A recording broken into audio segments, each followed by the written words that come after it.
Good evening, everyone. How are you all?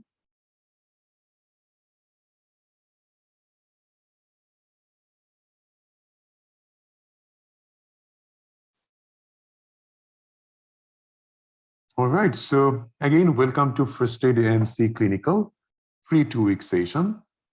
Obviously, we had a couple of free sessions already, and you get to understand how the classes are happening. Tonight, you are going to get a little bit of different kind of class.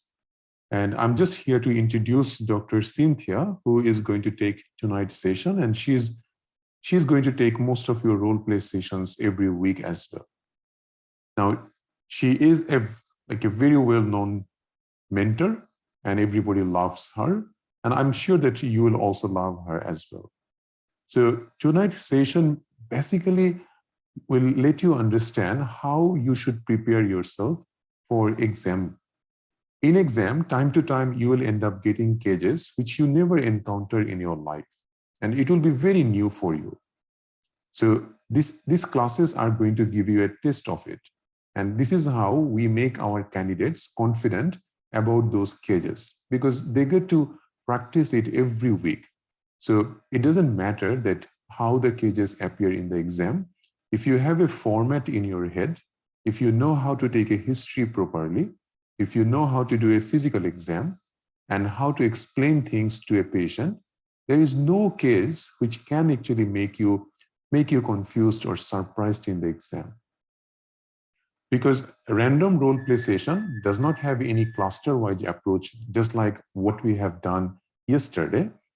A random role play session means that any cases can appear in your screen, and you just do role play, and you just find out along your history that what is the case all about. And obviously, Dr. Cynthia gives a very good feedback that what you can do to improve and what is this case all about. And also she discussed the full case as well. So I will hand over all these things to Dr. Cynthia, and she is going to take the class. Hopefully you will enjoy it. All right, so Dr. Cynthia, I'm going to just unmute you. Oh, you can unmute yourself, that's good. So the class is yours. I'll be just here unmuted by myself, and you can just take over. Thank you very much. Thank you. Hello, everyone. Good evening, all. So let's start our session. First, let me share my screen.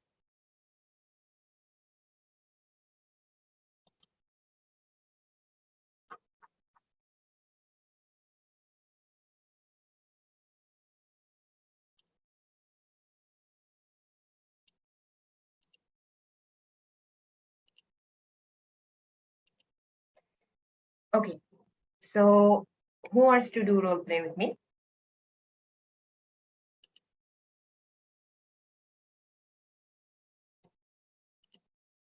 That role play session I'm going to conduct, it will be exactly like the exam.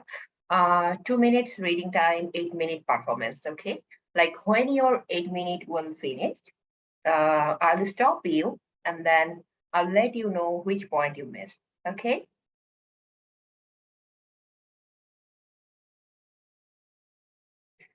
Who are interested to perform role play with me today, you can write on the comment section.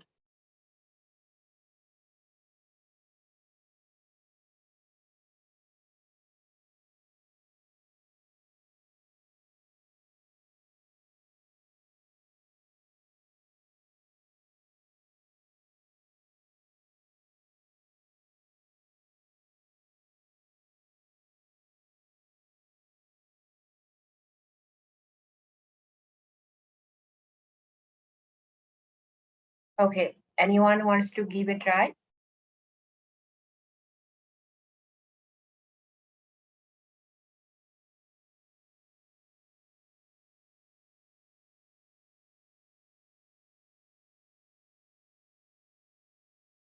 I can.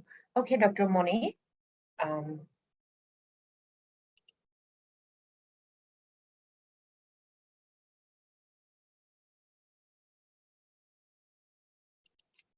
Dr. Moni, can you hear me? Yes, can you hear me, Dr. Cynthia? Okay, yes, I can hear Okay. you. This is your case. And your 2-minute reading time starts now.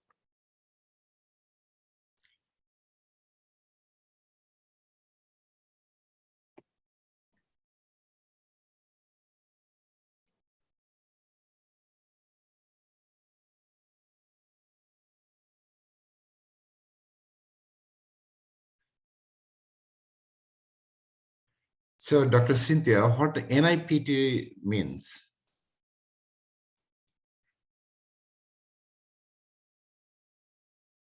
Okay, do you have any idea about NIPT? No, no, just I just want to NIPT. I'm not used to this term. Actually, it's a non-invasive prenatal testing. Okay. Okay, right.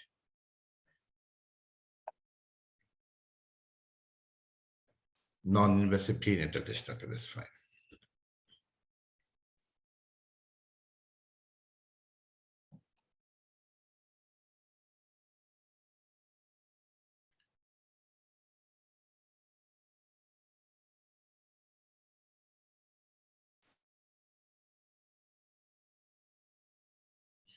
Okay, Dr. Cynthia, can I start? Yes, you can. Good afternoon. I am Dr. Marin, one of the general practitioner in this surgery. So, Erin, I know you know to discuss with me the results. So, before that, can I take some history about it? Are you able to talk to me about it? Yes, doctor, I'm concerned about my NIPT report. Can you explain it to me? A NIPT report, like non-invasive prenatal testing, like we need to do some test to see how your pregnancy is going on and how much you are a suitable, to continue the pregnancy. That's the things we need to do. Sometimes, we can do some the testing like we need to check. Some blood sugar and other blood tests, and including the Down syndrome screening. So this is the test that we can do. So, and for that reason, so now congratulations, you are 8 weeks pregnant at this moment. So are you able to tell me how's it going on? Till now I'm fine, doctor. Are you okay?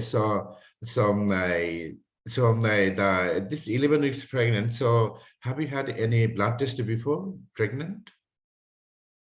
Before pregnancy, are you talking about? Yes. Yes, I had Okay. a test. And you had a before. Okay. So all of the blood tests is all right, or just do you have any concern in any particular things? No, my previous blood reports were normal. It's everything is normal. Okay. And so I'd like to a few more question about that. So do you smoke at this moment? No, doctor. Do you take any alcohol? No. Okay. And this is your planned pregnancy? Yes. Okay.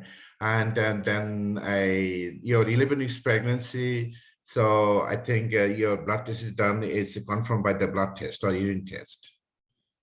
Both. Both. Okay, that's fine. Thank you for that. And then your 8 weeks ultrasound. The initial ultrasound is done. Yes, doctor. Is it normal? Yeah, they mentioned previously it was normal. Okay, that's fine. So now he's 11 weeks pregnant. So 11 weeks pregnant. So we need to do some test like do the Down syndrome screening. And so usually this is the very sometimes non-invasive test. Some is two is a bit invasive. So non-invasive test we can do like nickel pole screening, like we can do an ultrasound, try to see the baby's, the fluid level on the neck of the, yeah.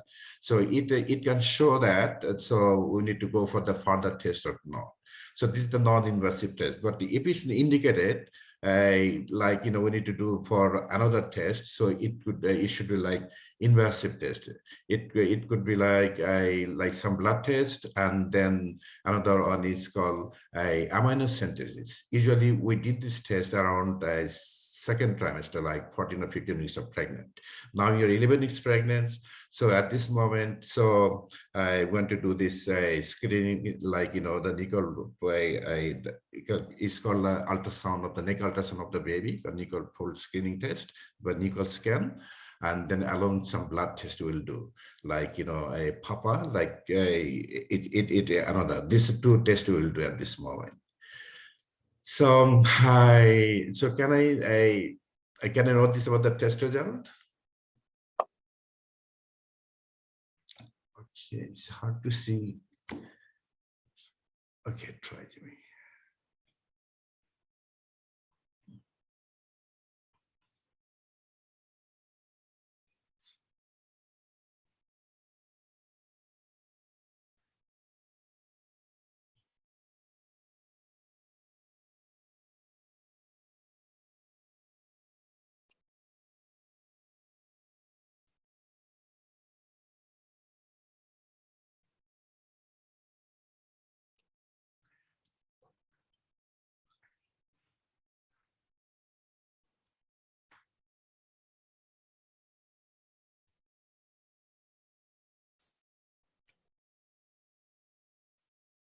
Okay, thank you for the test result. So you're the trisomy 21. Usually with this test is for Down syndrome screen, and along the 18, 13, and other tests done. Everything you are low risk at this moment. So that's why we are not going for the invasive test, like the amniocentesis or coronary blood sampling. What we do, like at the like coronary blood sampling, this is a bit invasive. We can do around 11 or 12 or 13 weeks. And amniocentesis is around 14 or 15 or 16 weeks. But this is low risk. That's why we're not going to for the further test at this moment. The result is good at this. So that's why we can continue the pregnancy. So now I'm telling how the pregnancy can go. So now every test is done. Then we need to do the 18 weeks ultrasound scan to the morphology scan of the baby is okay. And after that, then we first from now up to the first trimester, 28 weeks, we can do every 4 weeks. After 28 to 36 weeks, a couple of weeks, and then after 36 to 40 weeks, up to delivery, weekly we can see. And then we need to do the blood test time to time, like all the blood tests up to normal. Then you do the 18 weeks morphology scan, then 28 weeks sweet test, and then we'll do the another. If you need another further scan, then we can do 32 weeks. It depends on how your pregnancy go. And 34 weeks we'll do the swab test, and 36 to 80, just so we can see how's it going on. So in the meantime, is any problem? So you need to come to the to me. I will see you, and then it depends on how your pregnancies go.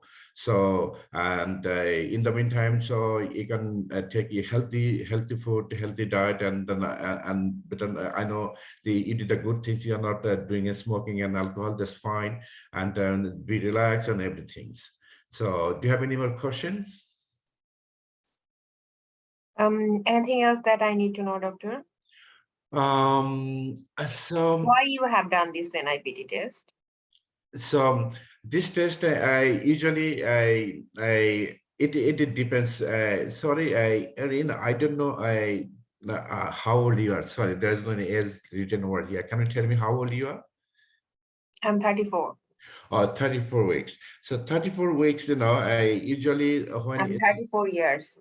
Oh, sorry, 34 years. So 34 years old. So usually, we are going to do the test to try to exclude any Down syndrome is there or not.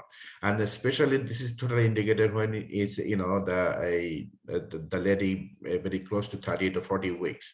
But still, in Australian guidelines, so most of the time we'll do the Down syndrome. Dr. Munir. Okay. First of all, nice try. Your approach is okay. Few things I need to tell you in here. Um, you should follow the task. Okay, so your task was first take a history. Yes. When your patient came to your GP clinic and asked about result, you can say to your patient like first I need to take history, then I can correlate with your result, and it will be you will get the idea about your patient first, then you can explain the result. Okay, so Okay. here you need to follow the task. Then the thing is that initially you asked me about the NIPT. Actually, I noticed the case came exactly in this way, NIPT. They didn't Okay. mention anything like it's a, they didn't elaborate it, it's a non-invasive prenatal testing. They didn't mention in this way. They just mentioned just a short form. Okay. Okay. Yeah. So you need to have idea about what Okay. you. Thank you. Now, because this is the first time when I face in this case NIPT, I never, that's why I'm telling you what is it. But for the online exam, there is, there is no Yeah. chance to ask to your examiner. But if you are planning for face-to-face, definitely you can ask to your Yes, examiner. I'm planning for face-to-face. Okay. And another thing is that NIPT result, when it will appear, you can explain. And my main point to you, you need to always involve your patient. Okay, because it's solely counseling station. Yeah. This type of case, mainly they Yes. are. Are you with me so far? All the yes. Sorry, I forgot it. Yeah. Okay. Otherwise, nice try. So best of luck. Let's discuss the case. Okay. Okay. Here Thank you are at GP clinic. Arena, a 11 weeks worried woman came to your practice to discuss about NIPT result. So your task is take a history. NIPT result will appear. It may appear, or sometimes they just mention like take a history and explain details what is NIPT and counsel accordingly. Okay, so task can become in any way, and that's the report. So let's discuss. In history, it should be like general history. you. So just introduce yourself nicely. You can ask your patient like, do you have any specific concern or not? That's really nice approach. Initially you need to ask, then you should say like, look, I am going to discuss with you the result, but before that, is that all right if I'm taking some history from you so that I can correlate? Okay. Okay, So Dr. Cynthia, so my question is, so I'm a bit confused. Will this patient come first to my GP, or I have seen this patient before and then come to the NIPT result to discuss? this patient, like sometimes what happened, they are coming to the GP clinic, but already they mention like it's your previous patient, or sometimes they mention no, it's Oh, the okay, yeah. patient came to your clinic for the first time to Yes. discuss the report. Okay. Okay, no, because I thought this is the like second time it's coming. That's why I'm not going for the 5P question other thing, because already I have seen this patient and come for the NIPT result. That's why I'm going to straight away about that. But What it is, yeah.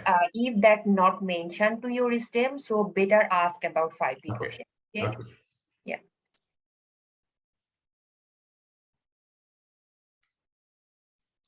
Okay.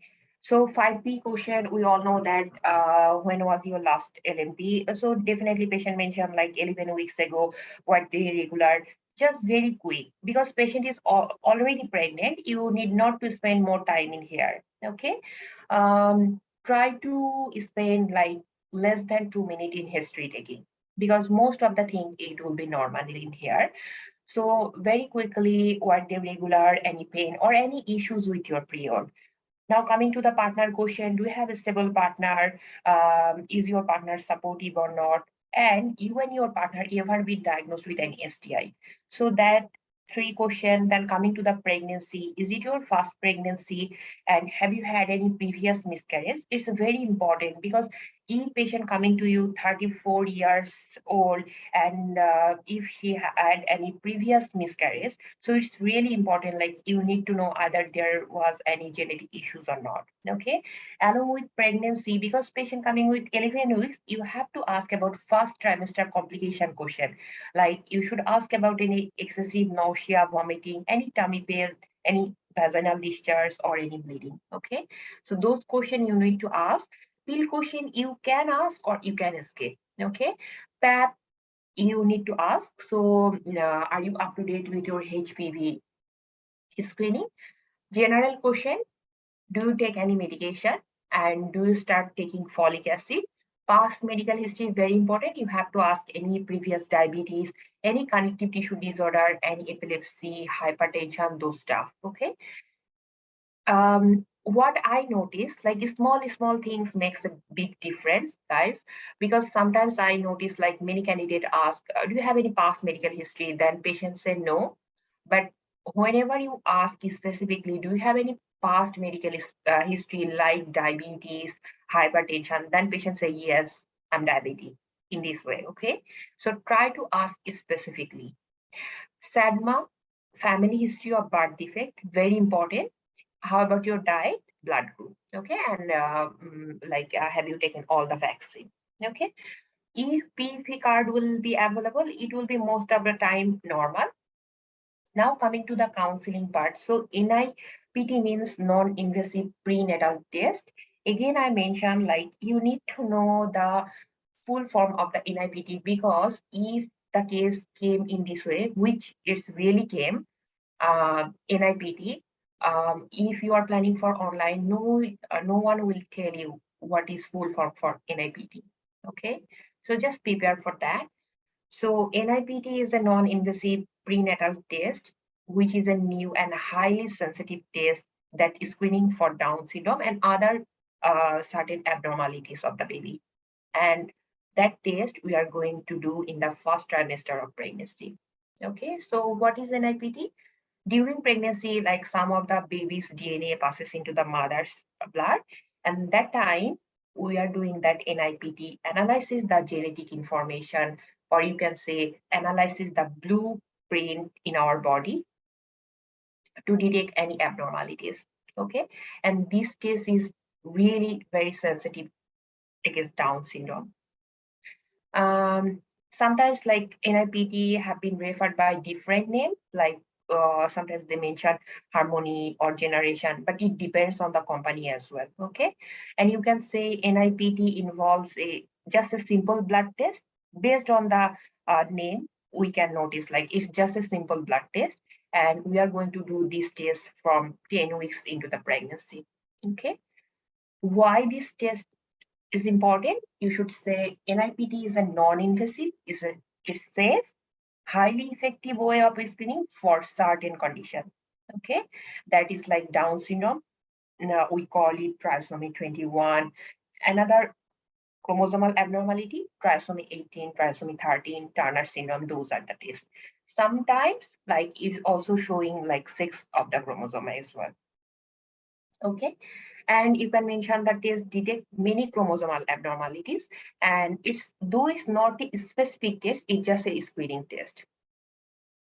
And unfortunately, it cannot screen for genetic disorder like cystic fibrosis, thalassemia, or sickle cell anemia. During your conversation with your patient, please make sure you are asking your patient, do you have any concern or are you with me? Those sentences really important because it's solely counseling case.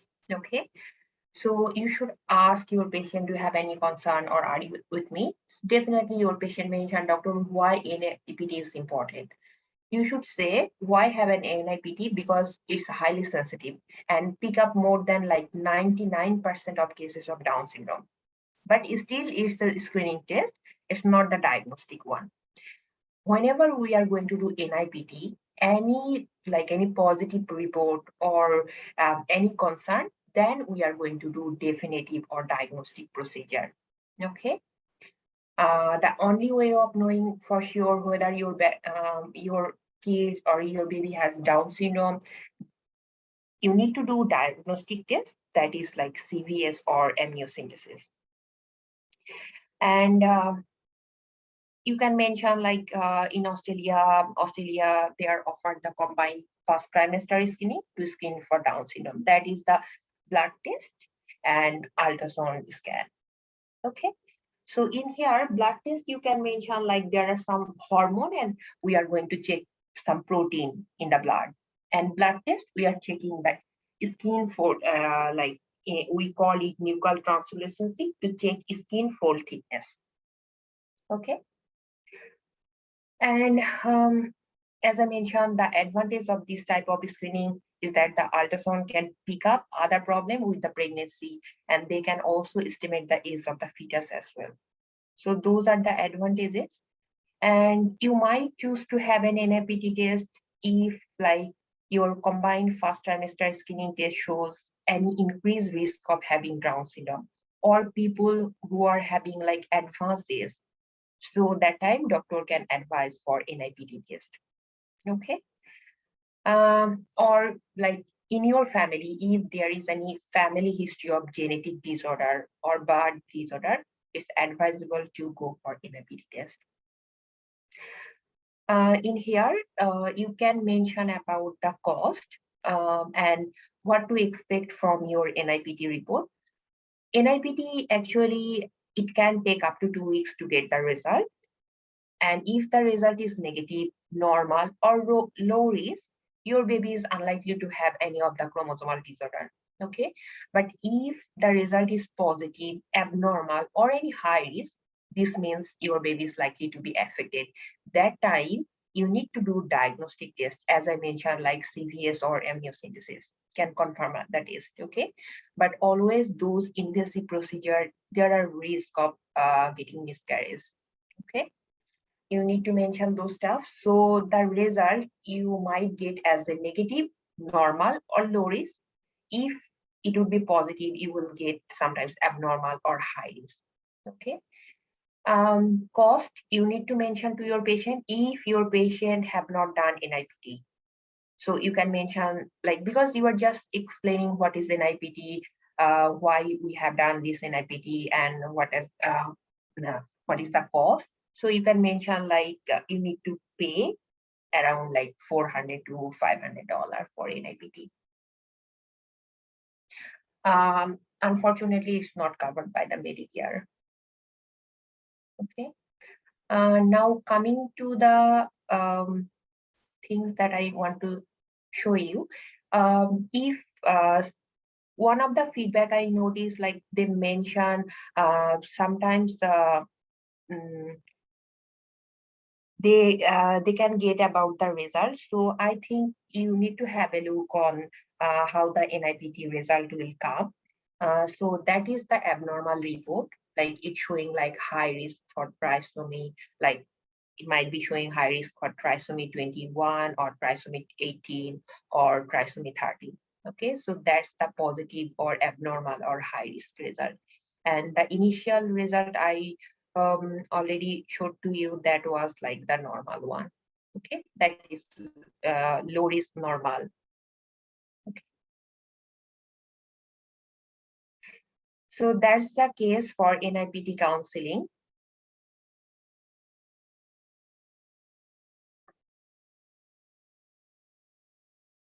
So basically in NIPT, like you can say, we are going to take the blood sample around 10 weeks and is analyzed for genetic materials of the baby. And most of the like 99% detection rate, it can detect Down syndrome.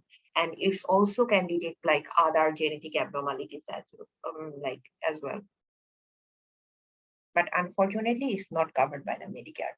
And whenever you are going to counsel your patient, make sure you are asking or you are checking your patient understanding.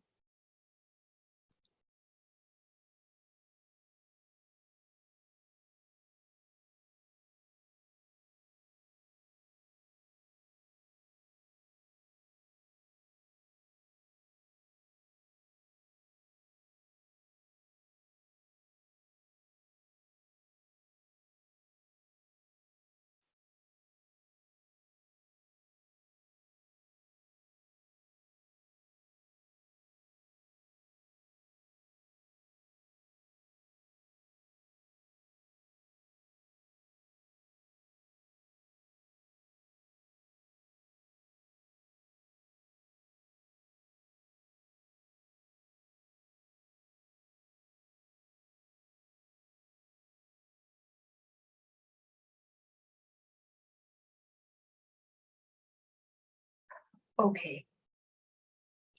So who will be the next?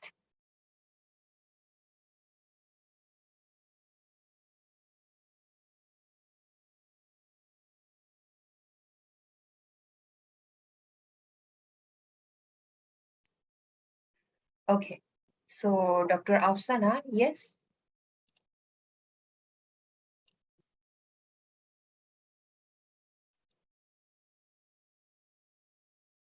Can you hear me? Yes, doctor. Hello. Yeah. Yeah. So this is your case.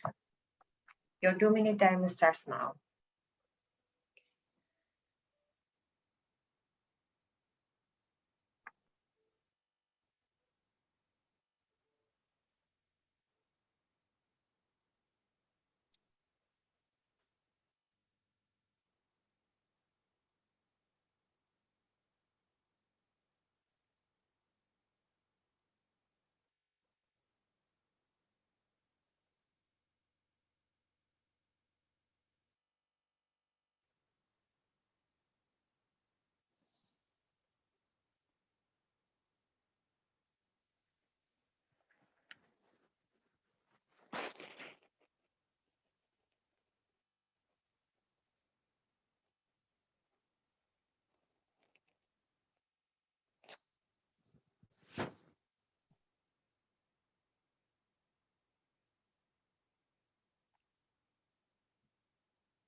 Okay, you can start.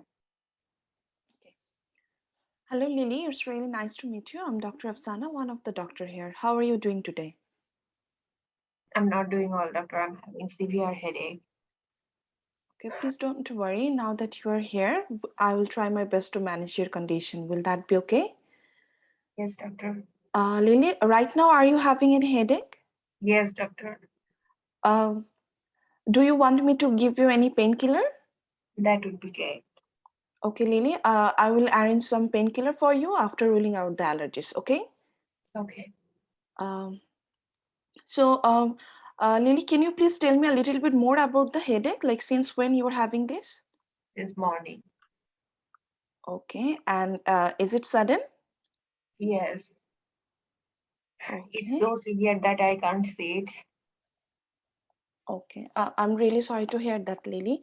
Uh, so, are you having any other symptoms like any runny nose or watery eyes, anything?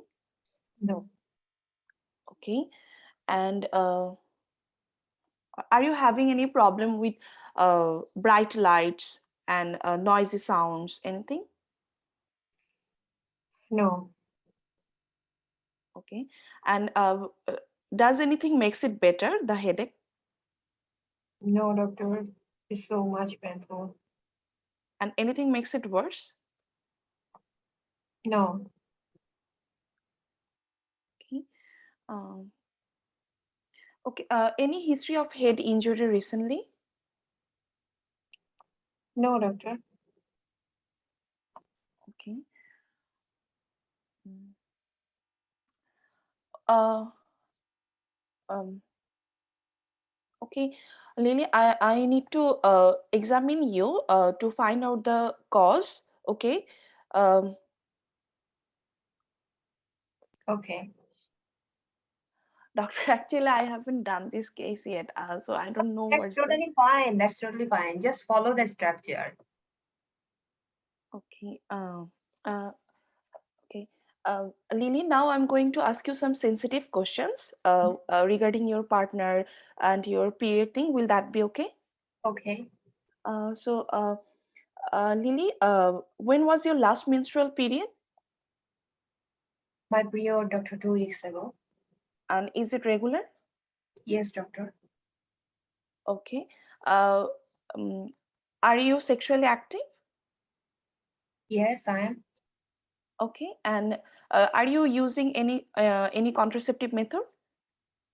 I'm taking oral contraceptive pill. Okay. And can you mention me which type? Like, is it combined one? Maybe, I'm not sure. Okay. Uh, uh, okay. Lily, as I can see from the notes, that you are feeling funny around your mouth, followed by a flashing light, bright lights, and then a pounding headache always on the right side of your head. And also uh, it could be because of migraine as well. uh, so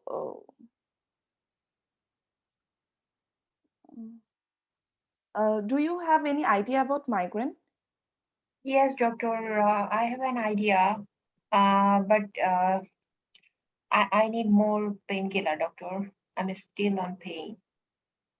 Okay, I will arrange that for you once I rule out the other causes that can also cause the headache. Okay, and do you have any family history of migraine as well? No. Okay, and is it for the first time that you are having this kind of headache? Doctor, I'm having headache before as well, but this type of headache for the first time. Okay, and any past medical history like hypertension? I'm a hypertensive doctor. Okay. Uh, okay. This migraine can be because of hypertension as well. So to rule that out, I need to do some investigations, and also I need to measure your head blood pressure as well. And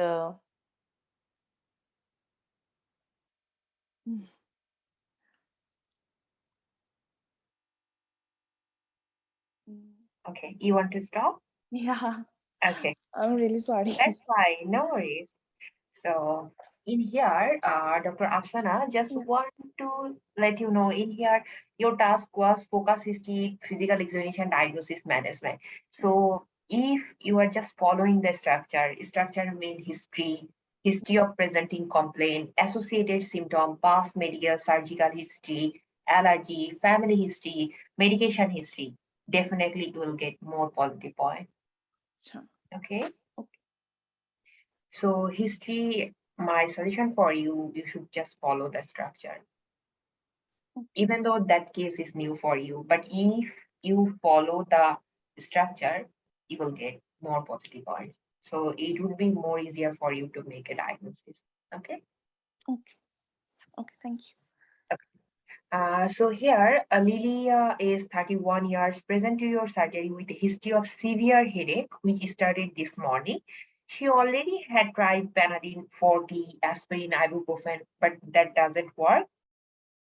She also mentioned that she has headache in the past, which he described all the that headache described as a migraine. Okay, but she already mentioned that this headache started suddenly and had been getting worse, which is not her usual like migraine headache type. Okay, she is otherwise fit and healthy, no significant medical problem here mentioned. So task is focus history, physical examination, diagnosis, and management. In here, your approach it should be like started with pain quotient, you need to offer painkiller, because if your patient is too much pain, so you cannot take the history. So first make sure that you are making your patient comfortable. Okay. So you can say like, Lily, I'm going to give you strong painkiller after ruling out any allergies. Okay. So start with the question here. How severe is your pain on the pain scale? 1 is the lowest, 10 being the highest. So definitely your patient mentioned like it's 10 out of 10 patient. And where can you please point with one finger where you feel pain, and any radiation, any aggravating, any relieving factor. So here, always you need to rule out life-threatening condition. So any patient present with you headache, what could be the life-threatening condition? Definitely like subarachnoid hemorrhage, those stuff like brain injury, meningitis, those stuff you need to rule out. Okay. So here you should ask like, what are the characteristics of the headache? And as patient already mentioned, this is new for me. Okay. I have been already experienced what is migraine, but that is new for me. So you should say like, can you please point with one finger? Most of the time patient mentioned, doctor, I feel pain, or like I feel headache on back of my head. Okay. Infection, you need to rule out meningitis. Do you have any fever, rash, neck pain? Neurological symptoms, any trouble with speech, any weakness, any numbness, do you feel? Or do you feel wiggly or like, unsteady? How about past medical history? Then patient, again, I would suggest, do you have any past medical history like any diabetes, hypertension? Your patient mentioned, yes, doctor, my blood pressure is high always. Okay. Family history of migraine, asthma, those stuff you can ask. So coming to the differential, one of the differential it might be migraine. So you should ask about like migraine trigger factor. So is the light hurting your eyes? Any nausea or vomiting along with that? Other vision disturbance like flashing light, zigzag line, you need to ask. Other trigger factor like dietary changes, any period changes, excessive nausea, positive family history. So those are the trigger factor for migraine. Meningitis, fever, neck stiffness, those stuff, and rash. Subarachnoid hemorrhage, most of the time patient they explain to you like it's a occipital throbbing associated with diplopia. Okay, and if you ask your patient, do you have any problem of your vision? Your patient might sometimes mention, yes, doctor, I feel like double, or I can see double on my right or left eyes. Then any tumor, so early morning headache, which gets worse. And you can also ask about any epilepsy, jerky movement of the body, those stuff. Stroke, again, any weakness, any side, any injury, any fall, tension type of headache. Tension type of headache mostly like chronic. Temporal arteritis, definitely it's another like emergency condition. You should ask about any pain around your forehead, or you can say like in just temporal reason, did you notice any cord-like structure? Sinusitis, any recent flu-like illness, runny nose, watery eyes, any vision problem. Cluster headache, uh, usually cluster headache starts early in the morning and also associated with runny nose, rhinorrhea, lacrimation, or flushing of the face. And a cluster of headache mainly occur like people who are more than 50 years of age. So here, PFE, when you ask about physical examination, so physical examination very important. Please make sure you are asking to your examiner about all the vital signs, especially blood pressure. If that is subarachnoid hemorrhage, so blood pressure, you will get high hypertension. Respiratory rate also important because irregular respiration and bradycardia, any like sign of increased ICP, because there is a Cushing tire. So you need to ask about all the vitals details. Neurological examination, quickly cranial nerve examination, mostly visual acuity, visual field, pupil. In here, pupil, you will get positive finding like dilated pupil. Okay, fundoscopy you need to ask. Along with that, other like 3, 4, 6. How about the eye movement, diplopia, nystagmus? Can you appreciate or not? apart from that, upper limb neuro, especially gait, tone, power, reflex, coordination, lower limb, you need to ask along with CVS. You can ask about, can I appreciate heart sound, S1, S2 audible? Is there any murmur, any brewing? And office test, never ever missed ECG, pharmacoscopy, and blood sugar level. Okay, urine district test, you can ask. So here, the diagnosis, so based on your history, physical examination, it seems that most likely you are having a condition we call it subarachnoid hemorrhage, which is the rupture of the blood vessel, usually an aneurysm, or you can say just a malformed blood vessel in your brain that causing bleeding inside. Okay, so bleeding, why bleeding happens? Sometimes increased pressure inside your scalp. Okay, and that causing all the symptoms. This is not an uncommon, like people who are hypertensive, they are more prone to get this condition. Okay, and it can happen spontaneously without any head injury or trauma. So that's the subarachnoid hemorrhage picture. My advice for you guys, whenever you already booked your exam and your exam is very nearby, just 1 or 2 days before, you can just have a look in the Google, all of the imaging, especially X-ray, for common diagnosis X-ray, ultrasonography, CT, some of the ECG. Okay.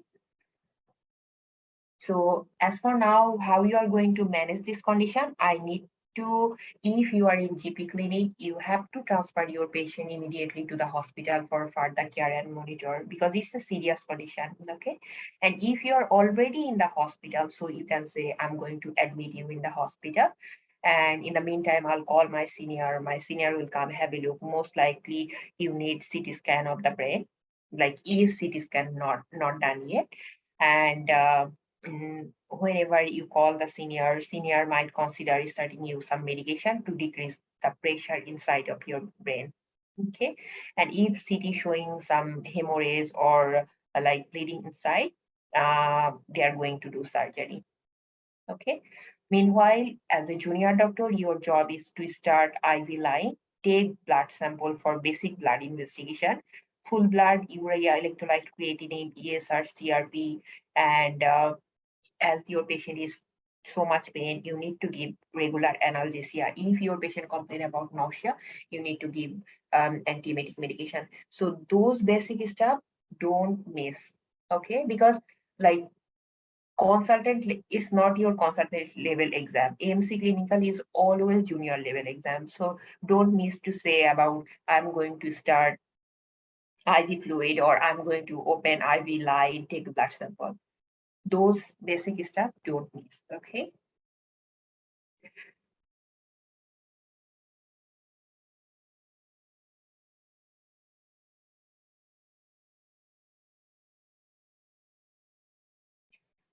Okay, so that's further management plan. Like if a specialist think they might go for CT angiogram. If negative, like monitor the patient in hospital for 8 to 10 hours. But usually they are just observe the patient 24 hours. Um, if still patient complain about headache after 10 hours, specialists might go for lumbar puncture, but those decisions definitely will be taken by the consultant, okay? But as a junior doctor, we always need to rule out all the life-threatening condition, okay? So that's the case.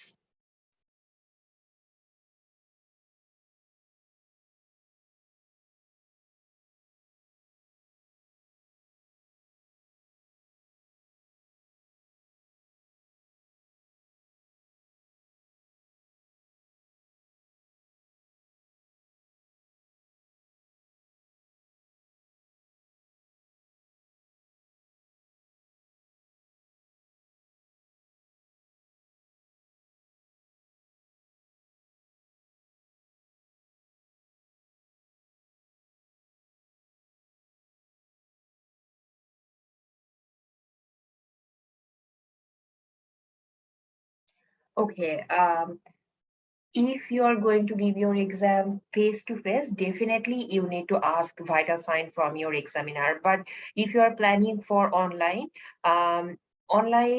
if that's the life-threatening or patient is vitally unstable, that would be given on your stem. But if not given on the stem, you can just proceed. Okay.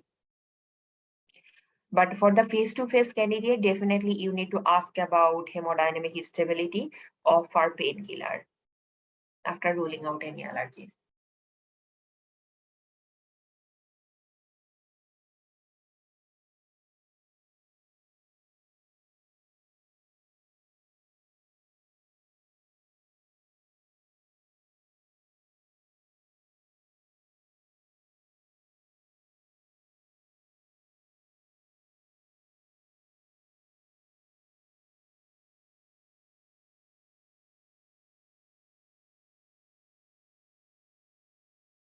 Okay, I already mentioned to you guys like history, what could be the positive finding? It might be like very sudden onset, very severe pain that patient might experience in his or her life for the first time. Patient already mentioned like she has some experience about migraine, but this type of headache she noticed for the first time, and characteristics also different. That's why you need to ask about details character. And past medical history here important, any injury history also important, fever, rash to rule out meningitis important in here. For physical examination, important is vital sign because you need to rule out Cushing triad along with neck stiffness. Here neurological examination, eye examination is very important. Okay, and office test. Okay, who will be the next?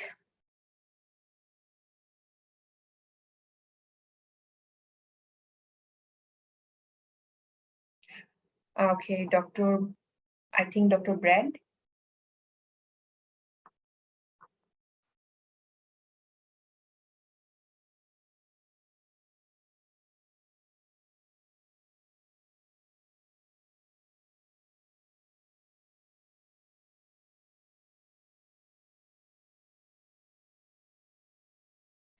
Okay, Dr. Tithi.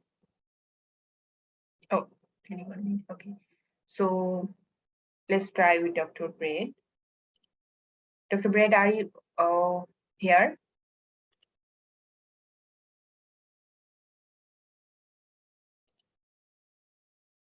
Can you hear me? Hey, doctor. Yes, I can hear you. Thank you.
Okay, let's start.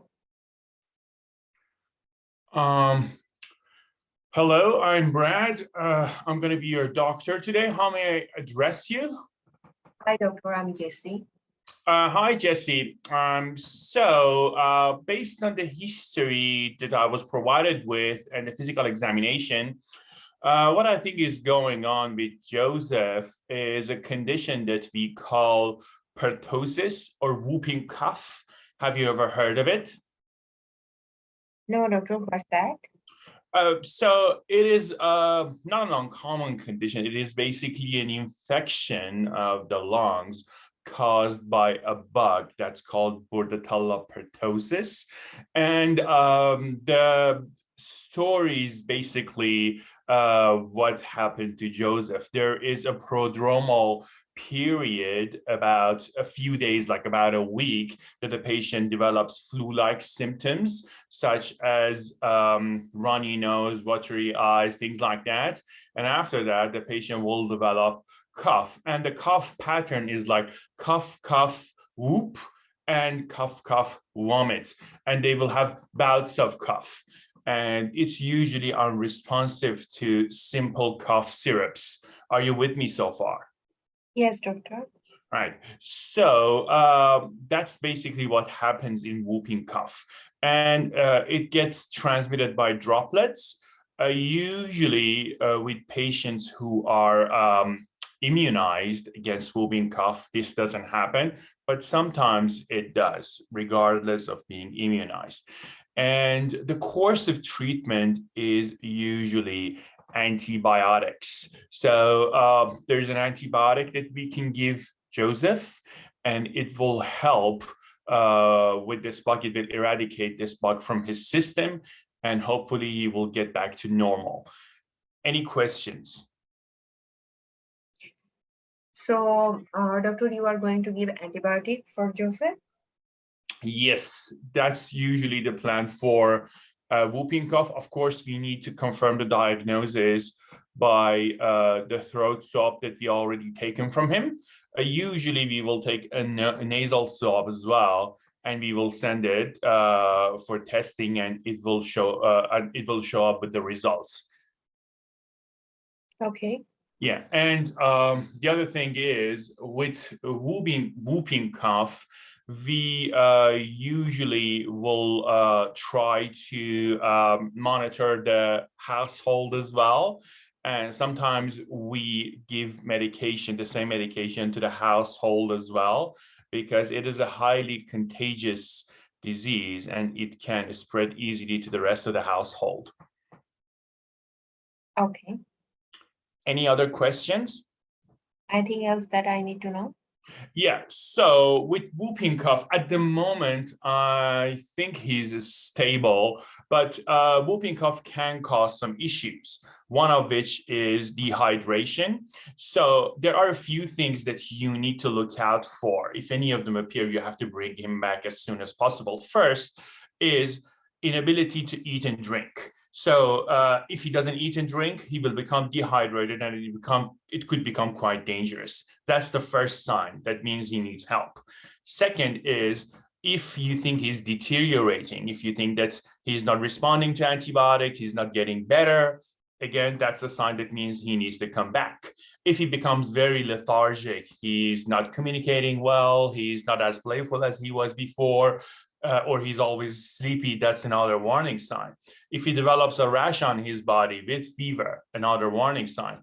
And furthermore, if he has trouble breathing, if you think that he has labored breath, if you think that he is sucking in his neck and chest and like having noisy breathing, again, that's another warning sign that means you need to come in.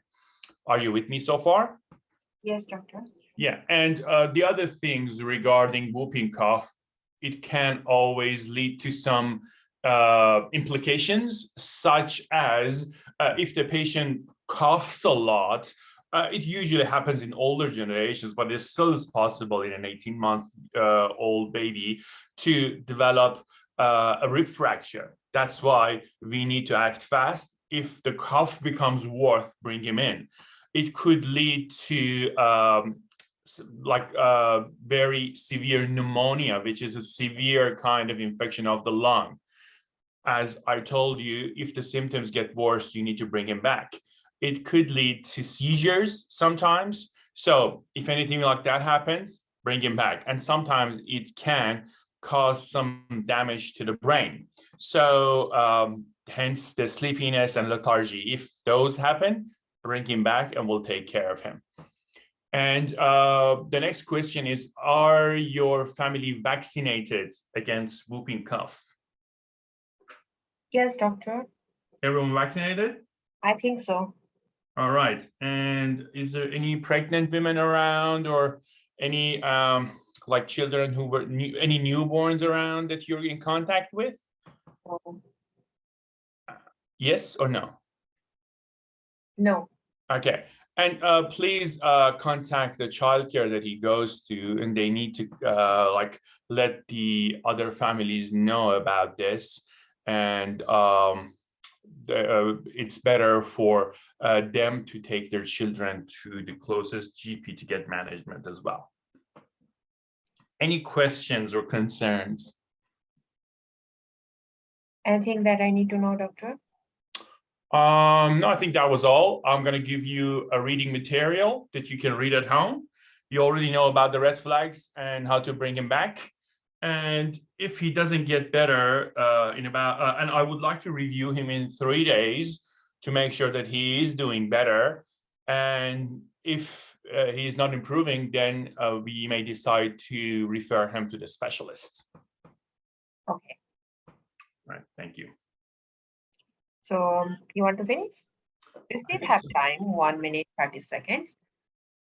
I think there's nothing else that I know that I can say. So I say, yeah. That's fine. That was nice performance, Dr. Brad.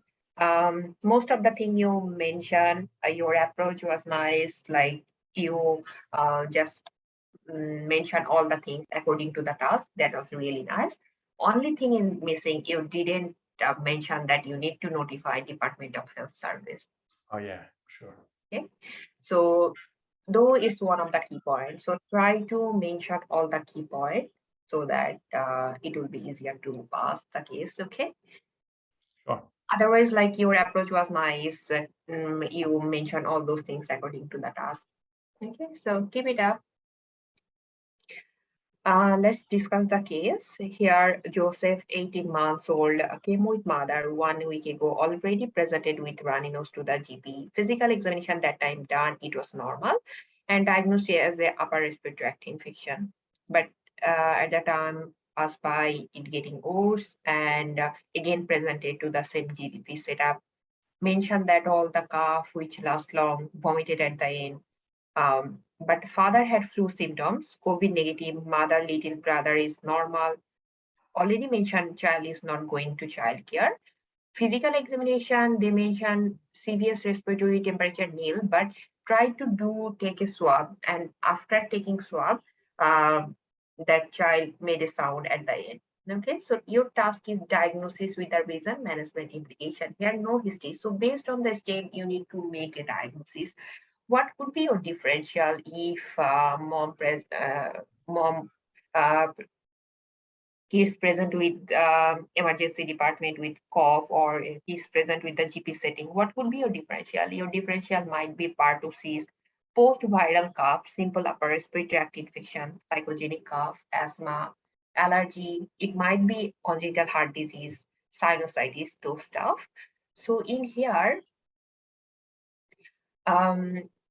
based on the stem, your diagnosis is a pertussis. So you can say, from the history and physical examination, most likely your child is having a condition, we called it, it's a pertussis or whooping cough. It is an infection of the airway. What is pertussis? You need to explain in one line, like simple sentence. It is an infection of the airway caused by the bug, and which is extremely contagious. Okay, it usually is spread by tiny droplets of fluid from any infected person, like coughing, sneezing. It usually spreads, and most likely, I think Joseph got this virus from his father. Okay, that's why you need to also ask the mom that you want to see the father as well. If time is remaining, you can give some differential. Although your baby and other member are immunized against this bug, but unfortunately you have to mention that it doesn't give 100% protection. Okay, but don't worry, it's a manageable condition. So how we are going to manage it? Usually pertussis, it doesn't need any test, but I would like to take a swab or sample from his nose. We call it nasopharyngeal swab to confirm the diagnosis. It's one of the key points, okay? Because you are not sure, because they try to take the swab from the mouth. You are not sure already swab taken or not. So you should say, we are going to take nasopharyngeal swab to confirm the diagnosis. Now, coming to the second point in here, we are going to treat with antibiotic. But whenever you mention with antibiotic, you need to ask about, does your child have any allergies about any antibiotic? Oh. Okay, it's very important. Then ask about, like, you are also going to give antibiotic for other close contact or like whole family members. Then another key point is notify of Department Health Service. If STEM doesn't mention their child doesn't go to childcare, you need to ask, like, either your child is going to childcare or not. If he's going to childcare, you have to inform the childcare as well. Okay, so those are the important points that you need to mention. Now coming to the implication of the pertussis. So here implication mostly happen for the immunocompromised person for very elderly and like infant. Okay, so here cessation of respiration can happen, or stop breathing, dehydration, pneumonia, atelectasis. You can say collapsed lung, emphysema, seizure, or any hypoxic encephalopathy can happen. Sometimes they will give you the X-ray finding. So just have a look before your exam how it looks like in the X-ray, pertussis X-ray. So mostly it looks like normal, or but you can mention, like, I can appreciate there is a shaggy hard border, or can you appreciate any infiltration or not? You can just mention. Okay.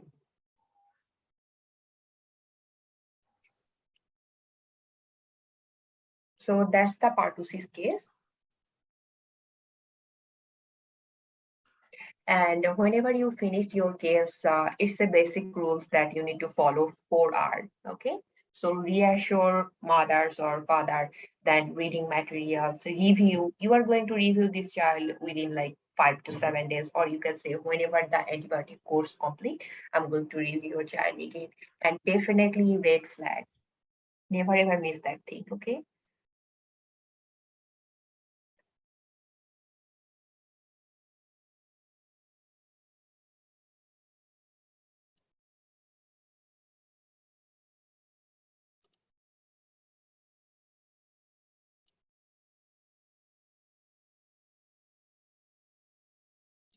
Last are for red flag.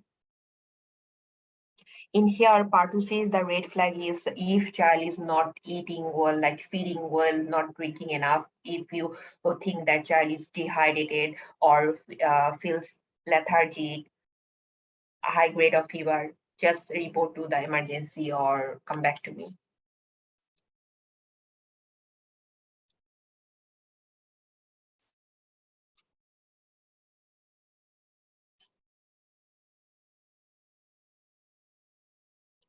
Okay, so let's move to the next one. Yes, Dr. Israt, you can. Okay, 1 hour for reassure mom or reassure the parents, another hour for review. So you are going to review this patient after finishing the antibiotic course, reading materials, and red flag.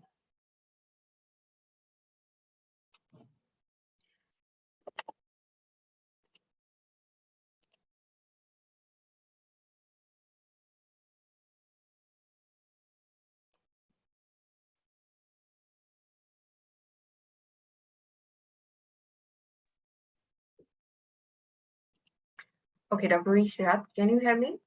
Yeah, hello. I can hear you. Okay, so this is your case.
Okay, let's start. Okay. Hello, good morning. This is Dr. Ishrat, one of the doctors here. Nice to meet you, Alex. Alex, I can see that you are very much stressed for your son, Peter. So how is he going now? I can see that he's stable, but could you please tell me how is he going so far? I'm concerned about my son, Peter. Yeah, sure. Okay, don't worry. You're in safe hand and I'm here to help you. Don't worry. We have checked that he's now stable, but I need to ask you a few questions regarding what's happened with him. So some questions might be very much private, but I can assure you that it will remain confidential unless it becomes harmful for you or others. Is it okay with you? Okay, doctor.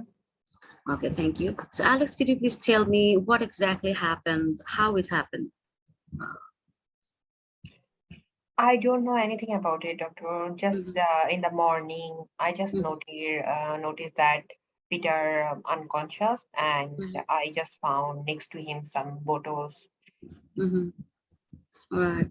Okay, is it for the first time, this It incident? happened for the first time. Yeah, All right. So what did you do then? I just rushed to emergency. Right. So did you see any shakiness or anything unusual with him other than loss of consciousness? Any color change or anything? No, No. Okay. Was there any shortness of breath or any shortness of breath? no, doctor. I just found him unconscious. All right. Okay. So do you know whom he actually mixes with, his friends or other persons? Do you have any idea? He's one of the friend mentioned that he has recent broke up with his husband. All right. Okay. Okay. So before that, he was absolutely fine, right? Before this Yes, doctor. incident. All right. So could you see anything, any unusual behavior with him, like a low mood or excessive restlessness? Any change of the behavior you could see recently? No, doctor. But last 1 week, he was just in his room. All right. Okay. So was there any sleep issues or any appetite issues? I'm not sure. I'm not sure. Okay. So would you know that if there is any strange feeling he could feel that others don't? Anything you know that about that? No. No. All right. Okay. So other than, so we could see that there are some diazepam, ecstasy.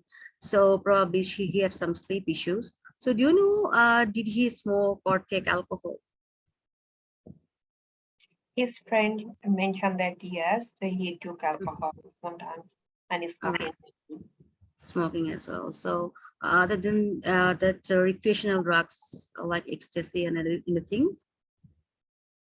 Yes, doctor. Yeah. So it happened after breakup of his girlfriend or just for long? Do you I know have about? yeah, no, All right. Okay. Don't worry. So do you have any family issues of any mental illness? no, doctor. No. So how is your home situation? Is everything fine there? Yes, Mm-hmm. So any problem with the relation with the family members with your son? no, doctor. No. Okay. So how is his school performance? His school performance was okay, doctor. All right. Okay. Okay, I can understand. So, do you have any specific concern regarding these incidents? I just want to know, doctor, what's going on. Yeah, sure. Okay, don't worry. Actually, we need to have some more history from him whenever he will be stable. But just at this time, we need to do some investigations as we don't know actually how much medicines he took. So we have already done the liver function test, but we need to do the urine and blood toxicology screening. So to know the toxic level of the medicines, as you know that this high dose of medicine might create problem with the liver, with the brain as well, probably after a few hours later, right? So but don't get stressed. No, I will just uh, we have already managed with the DRS ABCD approach, as he was very much unstable, we secured his airway and breathing, and also we put on some IV lines and also drew some blood as well, and sent for investigations I have mentioned already. And then actually we need to assess the toxicology screening, and then after that we need to give some medicines to combat with the actions of this diazepam ecstasy. Probably we will. I will also refer. I will talk to my senior register about this condition, and probably some naloxone type medicines might be needed to combat these reactions. Don't worry, you are in a safe hand. We need to continuously monitor him to check the vitals and to assess the blood test and urine test again. Actually, what's happening with him? Are you getting me so far, Alex? Yes, Mm. doctor. All right. So after that, actually, we need to do a lot. We have to do many things, like we need to talk with him, and sometimes you might need to talk with the psychologist. And so, as there's some probably emotional upsetting condition has been done with him recently, so we need to talk about it, and we need to take care that this type of event don't occur in next and future. All right, so we need to be careful about that. We will arrange some family meeting as well. So do you have your wife with you now? No, doctor, she's at home. All right, so it's better if we can arrange a family meeting whenever you will be fully stable. All right, so don't worry, Alex, we will be here with you. Already he is managed immediately, and then we will just further monitor, and we will continuously, I will give you update what's going on with him. All right. Okay. Okay, thank you, Alex, for being with me. We still have 1 minute. Anything you want me to tell? No, I don't. Okay, that's nice. So Dr. Rishad, it was nice performance. Your approach was fine. History was nice.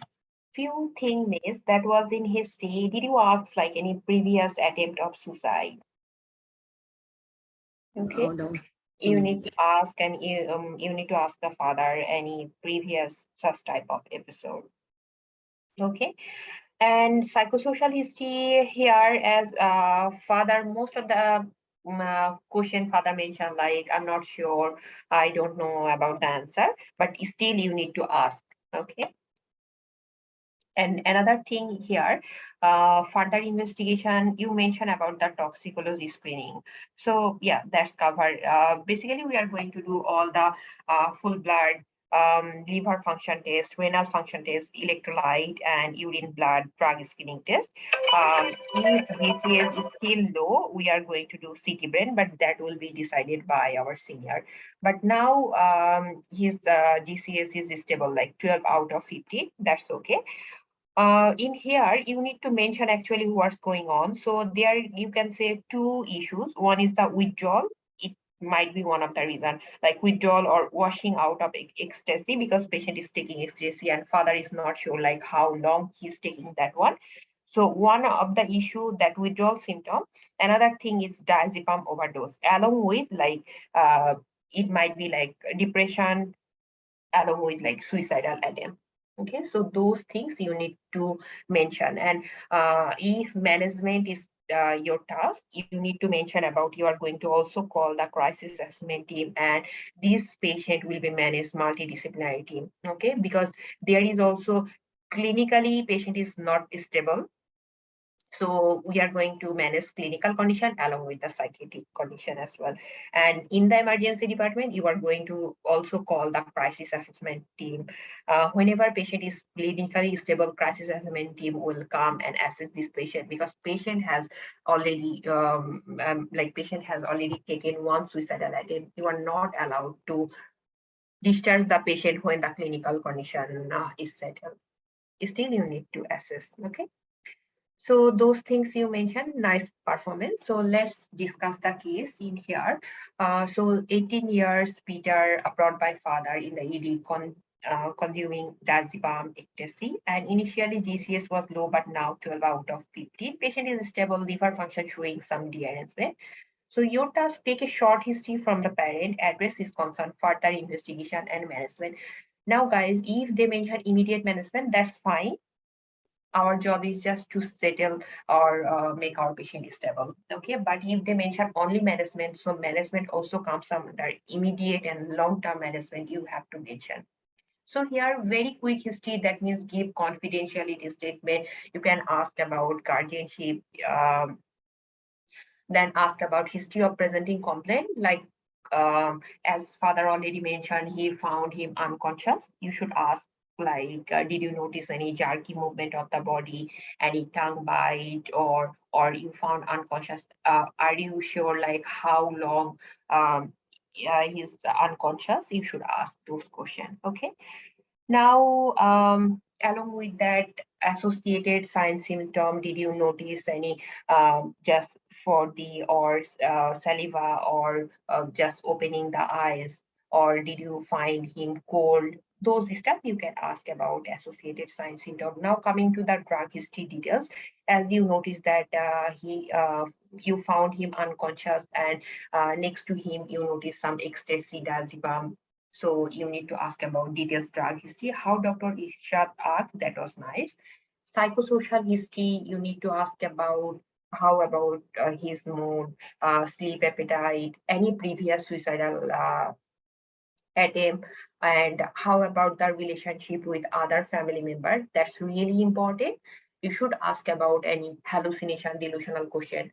As I mentioned, like most of the time, father mentioned, I don't know about the answer, but you should still ask those questions. You should ask about major depression, like MDD question, that is like concentration, energy, guilty feeling, okay, mood, sleep, interest, guilty, how about the concentration, appetite, psychomotor agitation, suicidal attempt, you should ask. That is MC's cap.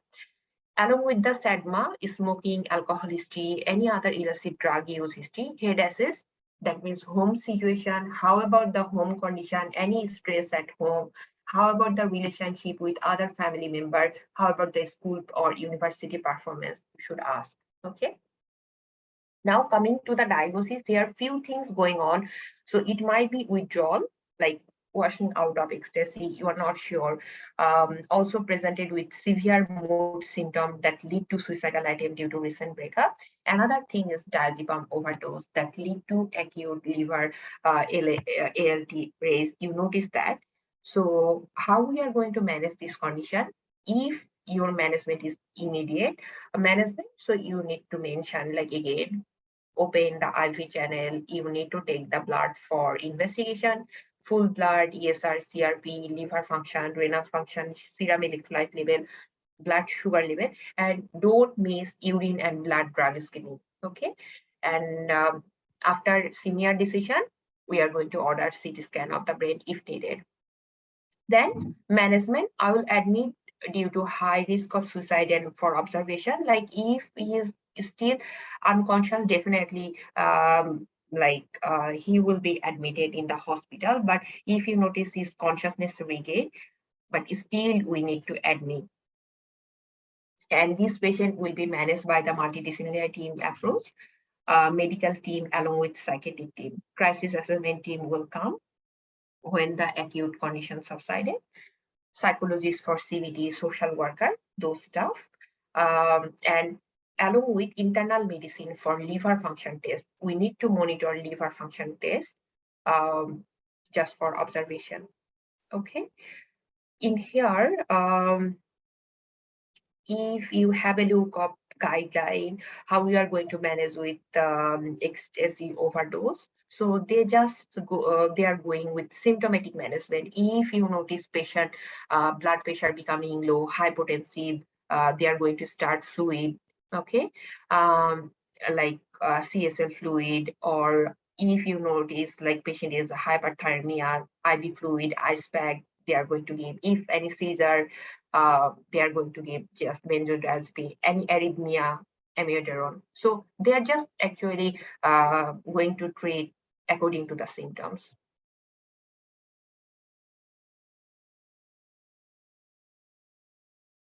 And investigation, mainly you need to mention about basic blood along with blood glucose level, ECG, definitely blood gas. If your patient came to the emergency, definitely you need to do blood gas. Okay.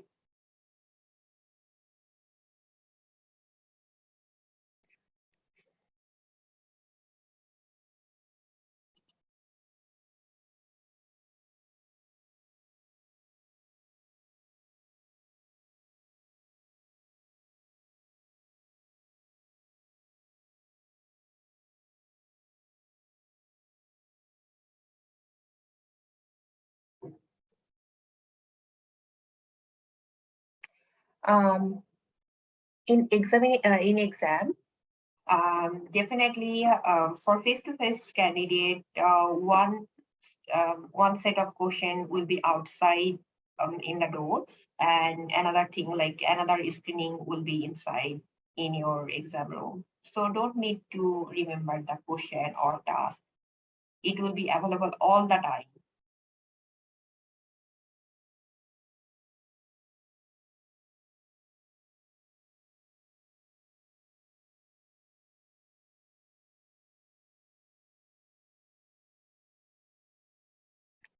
We need to discuss what about rehab. Actually, if patient functional condition is declined, that time we can talk about rehab. But if patient is fine, so no need to involve the rehab.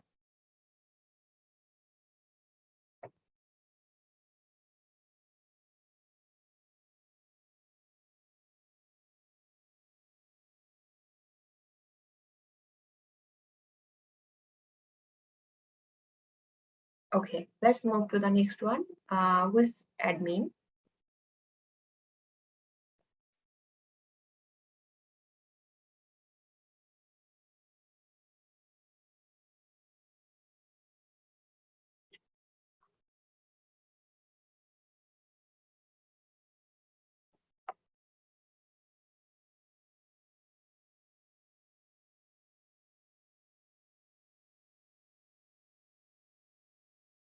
Associated symptoms, definitely, like if patient is conscious, you have to ask about chest pain, shortness of breath, any dizzy feeling, tummy pain, along with the urine and bowel symptoms. You should ask.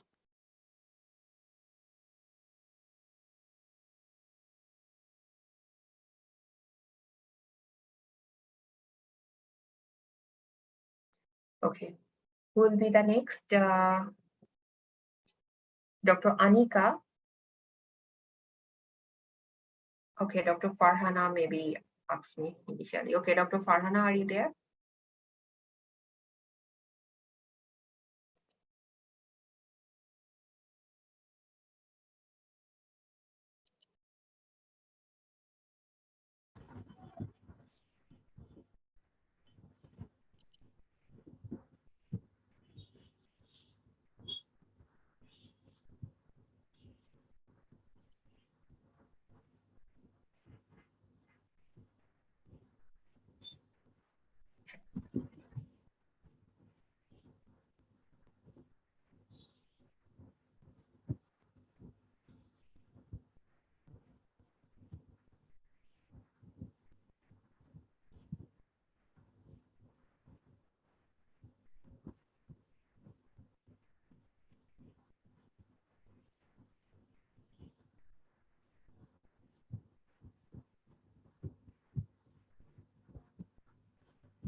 Okay, let's start. Hi, this is Dr. Farhana. I'm one of the HMO in this emergency department. How may I help you today? Hi, doctor. I'm having tummy pain. Sorry to hear that. Please don't worry. Sorry, Dr. Farhana, your voice is not clear.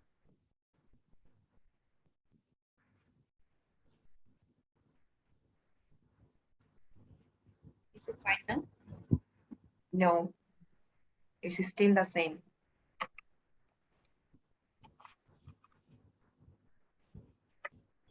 How about now? Hello? How about now? Is it fine now? No, same.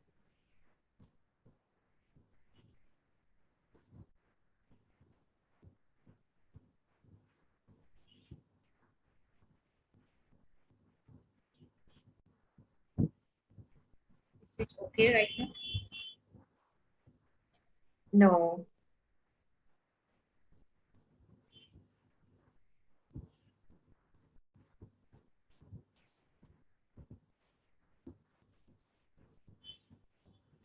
Well, I know what's wrong.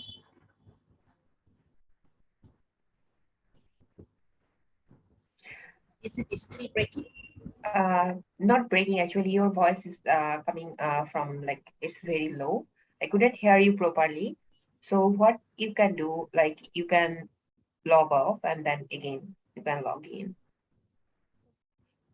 Right. Okay. And in the meantime, we can start with another candidate. So Dr. Anika.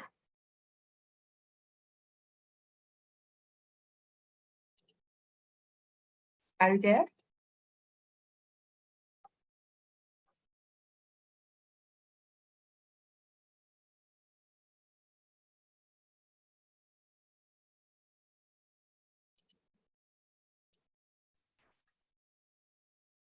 Hello. Yes, can you hear me? Yes, I can hear you, doctor. Okay. Can I just read for a few seconds? Yeah, sure. Thank you.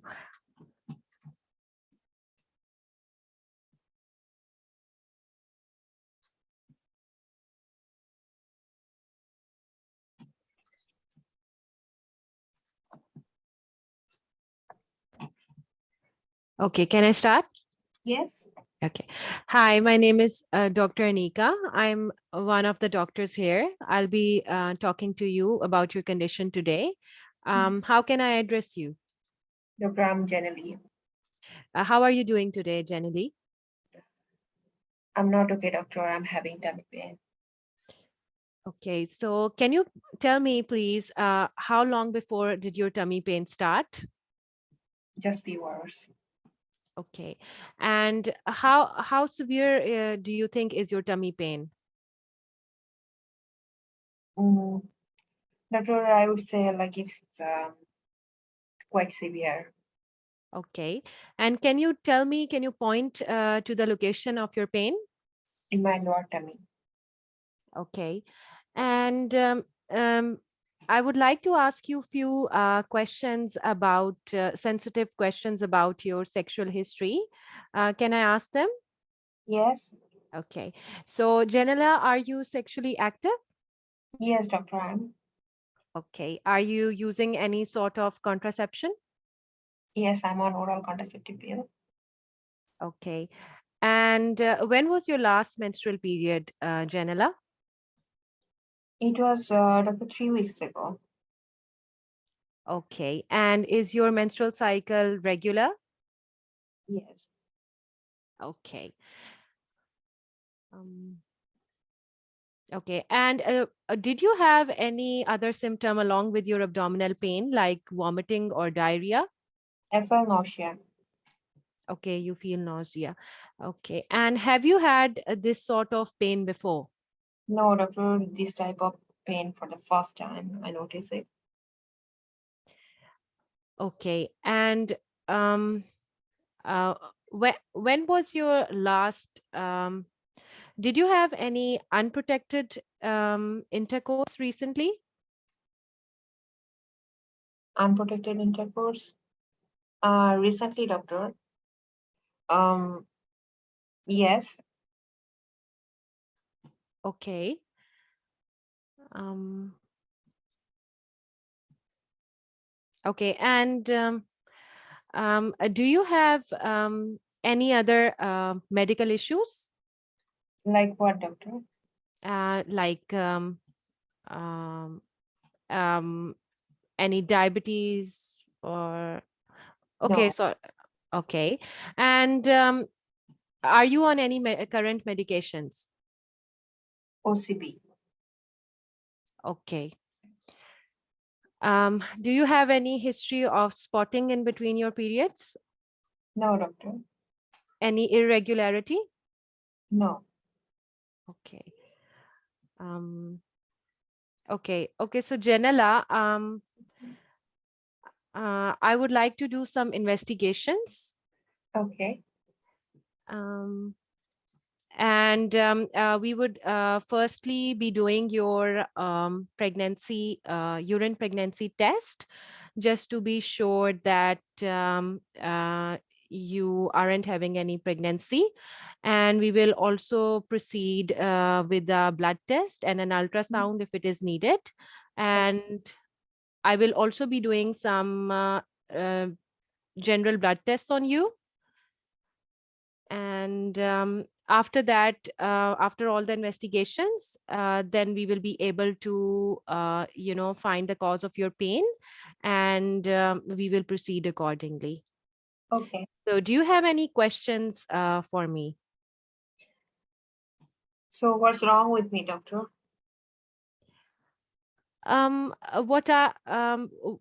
Based on my understanding, we first need to rule out if you have any pregnancy.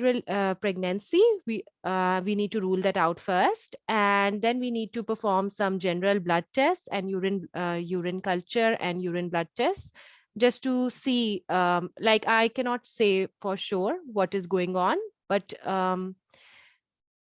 okay, sorry, I can't come to the diagnosis. Okay, Sorry, that's it's my fine. first time. Yeah. Okay, that's totally fine. Yeah. So if you want to stop, Yeah, I want to stop. that's fine. So Thank- Dr. Anika, your task was take a history, physical examination, finding from examiner, arrange investigation, discuss the diagnosis.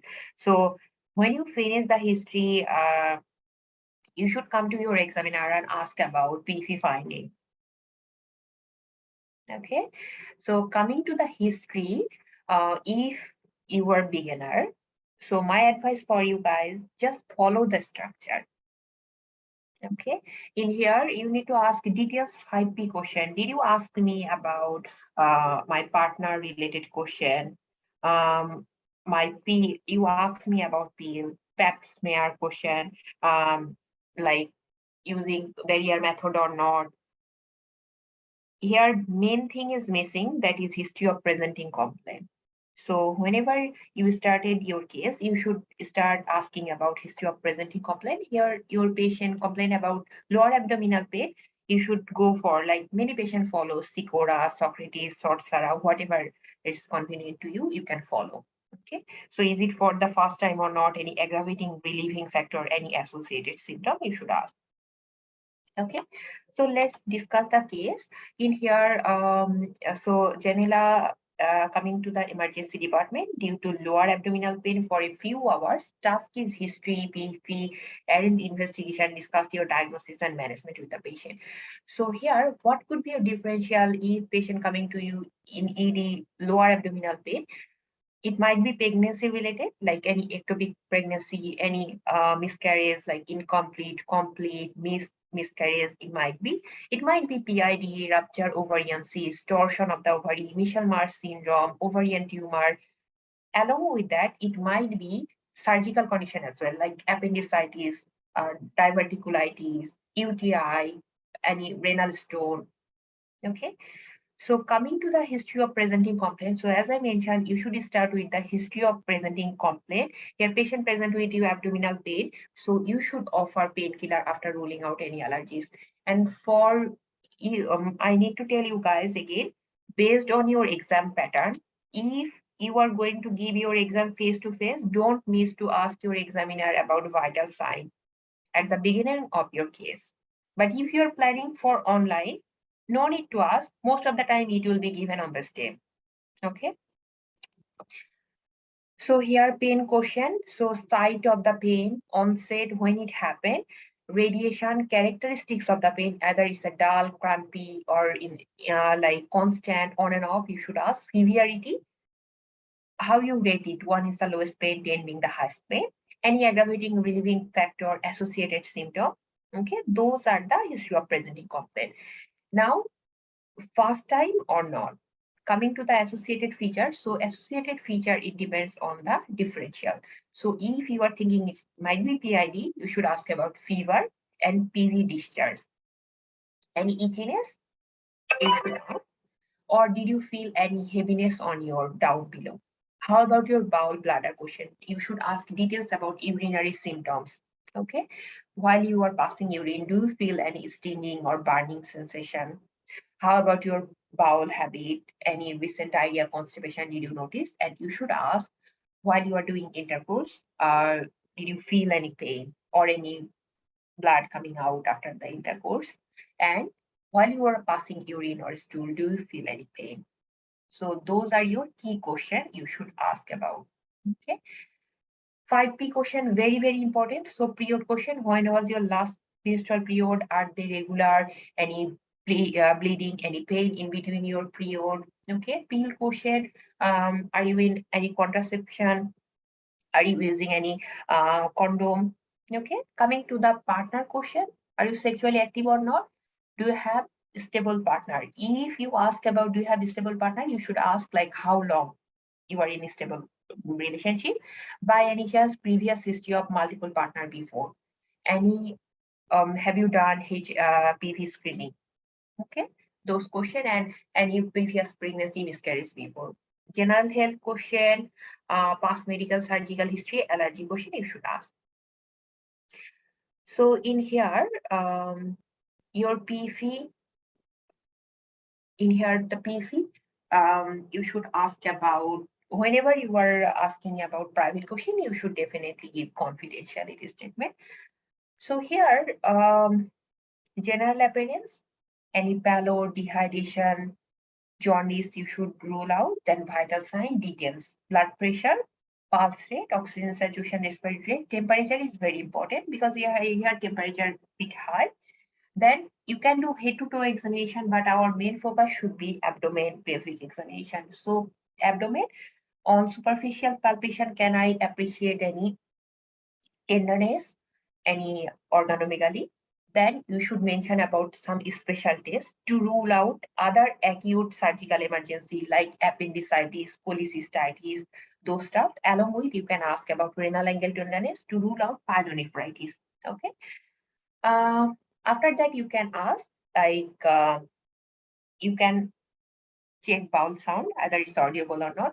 Then definitely with your patient consent, you have to do pelvic examination. So pelvic examination inspection, you can appreciate some purulent discharge from the endocervix, and positive is there is cervical motion tenderness. Okay. So along with that office test, you need to do urine dipstick test to rule out pregnancy, blood sugar level, ECG. Coming to the investigation, so urine pregnancy test, urine dipstick test, you need to do. If you notice urine dipstick test positive for anything, you have to send that thing for urine microscopic culture sensitivity along with basic blood. Guys, again, I mentioned you are going to give junior level exam. So don't mention I'm going to do blood test. Just mention you are going to do full blood, CRP, urea electrolyte creatinine. Yes, sir. You are going to check that patient and urine dipstick, urine microscopic culture. Okay, because you are not consultant, you are junior doctor. You need to mention what blood investigation you are going to do this for this patient. Coming to the ultrasonography, so you need to do ultrasonography, but again, you can mention like first I need to discuss with my senior, then mostly we are going to do ultrasonography of the abdomen. Okay, and if you notice there is a multiple partner history, definitely we are going to do with your patient consent. We have to do STI screening test. Okay, that is syphilis, HIV, hepatitis B, C, chlamydia, gonorrhea. So PCR from fast void urine you need to check. And for the female, we are going to collect the endocervical swab to rule out chlamydia, gonorrhea. Okay, so here your diagnosis most likely is the pelvic inflammatory disease. What's that? Lower abdominal pain is usually caused by the problem of either it might be originated from the GIT or any pelvic organ. So the pelvic inflammatory disease, you can mention it just the infection caused by the bug, and it involves cervix or mouth of the womb. You can mention and womb as well, and tube, ovaries. Sometimes it involves. And pelvic inflammatory disease is can be sexually transmitted. Um, so most of the time, chlamydia or gonorrhea, that is the agent that can cause that PID. And this bug can be spread or transmitted by sexual route. Okay. And common sign symptom, patient present with us, lower abdominal pain, discharge, irregular period, pelvic tenderness, those are the symptoms. And long-term complication, what happens if we are not going to treat this patient? It can cause infertility, chronic pelvic pain, ectopic pregnancy, that can happen. So the management is definitely, because we are going to give antibiotic. So before going to give antibiotic, please mention about, do you have any allergies? I noticed few of the cases we asked in the history, do you have any allergies? Patient mentioned no. Then whenever we are going to prescribe any penicillin, patient mentioned, doctor, I'm having penicillin allergy. So before going to give any antibiotic, please make sure you are asking about any allergies. Okay. Here usually we are going to give antibiotic as I mentioned, and advise treatment, advise your patient regarding safe sex. Follow up, we are going to follow this patient around 2 to 3 days, check the response, and further review again 1 to 2 weeks. And if you notice patient has multiple partner or patient now having stable partner, you can also mention like, I'm going to do STI screening to your partner as well. And whenever chlamydia, gonorrhea will be coming as positive, you need to notify the Department of Health Service.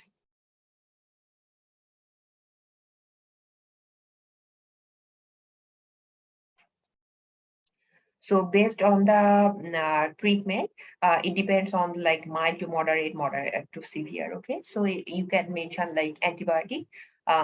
You are going to give antibiotic for mild to moderate. Just we are going to treat in the outpatient. If your patient coming to the emergency, after going to give antibiotic, pain medication, then we can discharge this patient and follow up with 2 to 3 days.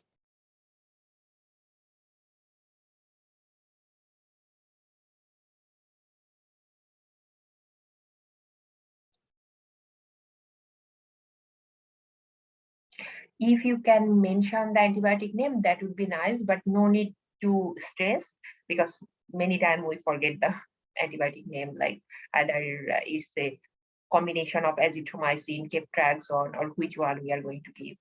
It depends, okay? So just mention we are going, because it's a bug infection, we are going to give you antibiotic, strong antibiotic, based on the guideline. If you forget the medication name, just mention based on the guideline, we are going to give you a strong antibiotic. That's it.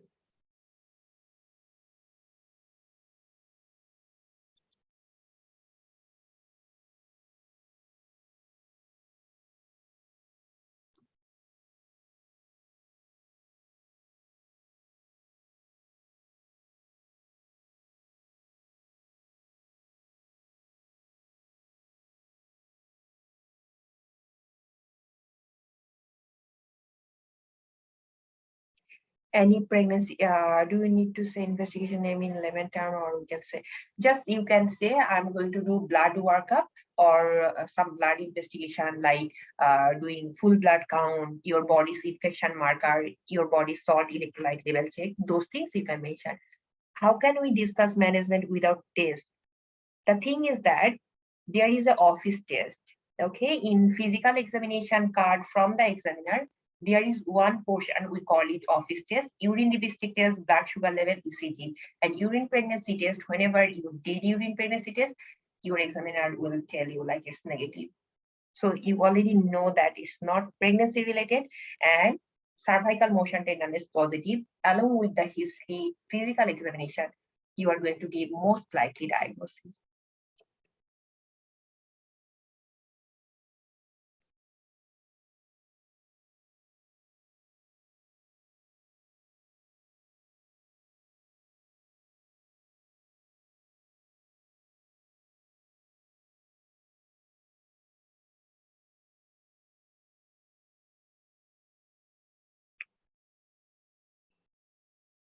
It's a physical examination from your examiner.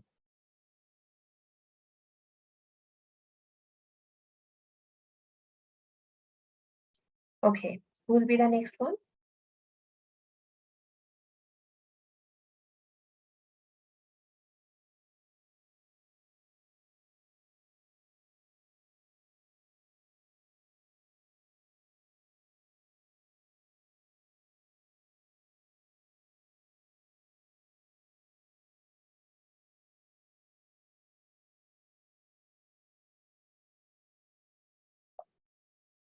Okay, Dr.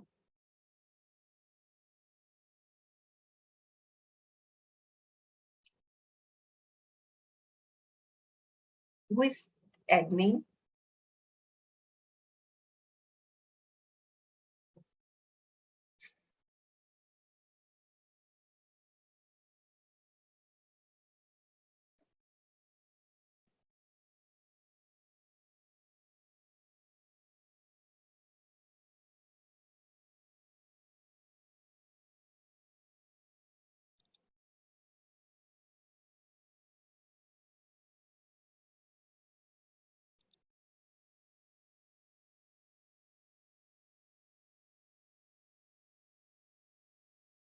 Can you hear me?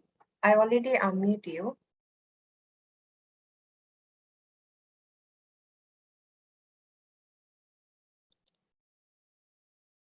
Hello? Hello. Yes, Hi, doctor. hi. So this is your case. Okay.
Can I start, doctor? Yes. Okay. Hi, I'm Dr. Priyanka. I'm one of the doctors here. Hi, George. How are you doing? I'm okay, doctor. Okay. How can I help you today? Doctor, actually, I'm here to know about COVID vaccine. Actually, I'm not interested to get the vaccine, Right. but my facility mentioned like it's mandatory to be vaccinated. Okay, I see. All right. Okay, so I'm just going to ask you a few questions if that's okay with you. Sure. Yeah, okay. I just want to mention that it'll be confidential between you and me, and unless it's going to cause any harm to yourself or to anyone. Is that okay? Okay. All right. Okay, so COVID vaccine. So have you had any other vaccines in the past? Or is this the first vaccine? Yes. Okay. So did you have any allergic reactions to any of the vaccines before? No, doctor. Okay. Are you, or do you suffer from any chronic medical conditions? Yes, doctor. I'm having lung condition. I'm having heart failure. I'm having Mhm. some heart rhythm issues. Okay, I see. That's why I'm more concerned because media like always highlight that people who are taking vaccine sometimes they might get complications. That's why I'm concerned about it. Okay, I get you. I get you. Okay. I know it's so much hype around the media, but okay. So I want to reassure that the vaccine is really safe. And especially with conditions that you have got with your lungs and heart, it's really important that you get the vaccine. All right. So I will just start with giving a brief description about the vaccine and how safe it is for you. Okay. Maybe you can change your mind after listening to this. Okay. So have you got any idea about the Pfizer vaccine? No. Okay. Okay. So so the vaccine was very safe. It was the trial was done and it went through many stages. Although this didn't do a conventional trial, this was found safe in especially people who are over 80, over 70, and who have chronic medical conditions. And they found that rather than getting a COVID getting to the hospital, it's better to have vaccinated so that they're not ending up with ventilators with your conditions. And did your family members live nearby? Have you spoken with them?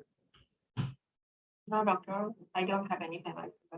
Okay. So and any other people with your age in your aged care facility and had vaccines and any experiences with them?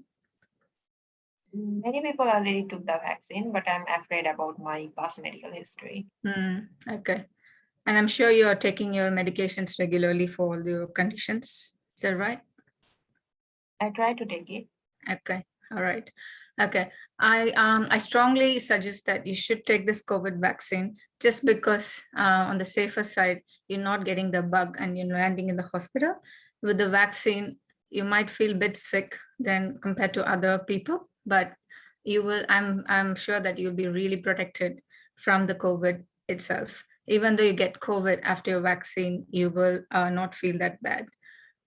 So if you weigh the pros and cons, I think the pros are more likely in your condition with the comorbidities you have than the cons. So I suggest you take the vaccine. What do you think about it? Which vaccine you prefer, doctor? Okay, so I would prefer Pfizer vaccine because that has really a low mortality with patients with atrial fibrillation who's on the drug you're taking it. So I would prefer Pfizer vaccine for you. Okay, anything that I need to know, doctor? So you might get a bit of side effects with the vaccine. So common side effects, you have body tiredness and flu-like symptoms and all those things, which you can manage yourself.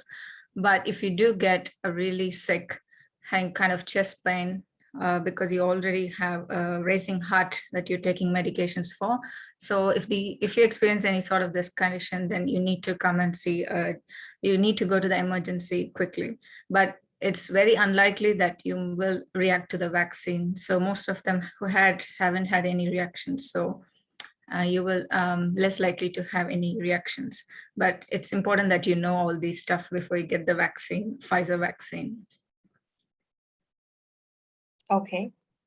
And we do have another vaccine called AstraZeneca, but I think the AstraZeneca is associated with increased clotting, the increased clot formation in the blood. And we don't really want you to have a clot because you already have a condition with atrial fibrillation, you call it as. So it doesn't work well with your condition. So we don't want to talk more about it. Rather, Pfizer is very safe for you, and I'll suggest you take Pfizer. You have Okay. any questions? Anything else that I need to know, doctor? Yeah, I think I've told everything about it. It's a 2-dose vaccine which you can take in 3 weeks gap, and you might need a booster if necessary. And as I said, you need to watch out for all those symptoms. Yeah, I think that's it about the vaccine, and it's up to you to decide and tell me. Okay, so you want to stop? Yes. Okay. You still have time, 1 minute, 30 seconds. Okay. So it's Dr. Priyanka. Yeah. Whenever you started your history taking, so just make sure what's your patient concern, and you need to ask a little bit like why your patient is concerned about that one, because patient has some past medical history. So you need to ask details about past medical history, which medication your patient on, along with patient coming with that vaccine for COVID. So you need to also ask like your patient has any COVID sign symptom or not. Okay. Okay, those things are missing here. And then coming to the counseling part, so your facility, you have both Pfizer and AstraZeneca, and you are a GP. So look in here, your job is to tell both vaccine like benefits and also the side effect, all those things. But decision will be your patient. Okay. Oh, okay. So you should say like, look, these vaccine, those are the benefits and those are the risks. And now, it's your choice which vaccine you can prefer. But there is like over the 65, it's preferable to go get AstraZeneca. But below 60, it's preferable to get Pfizer. Oh, okay. Okay. So you need to mention in this way. So let's discuss the case so that you can understand like how we are going to explain this case. Okay.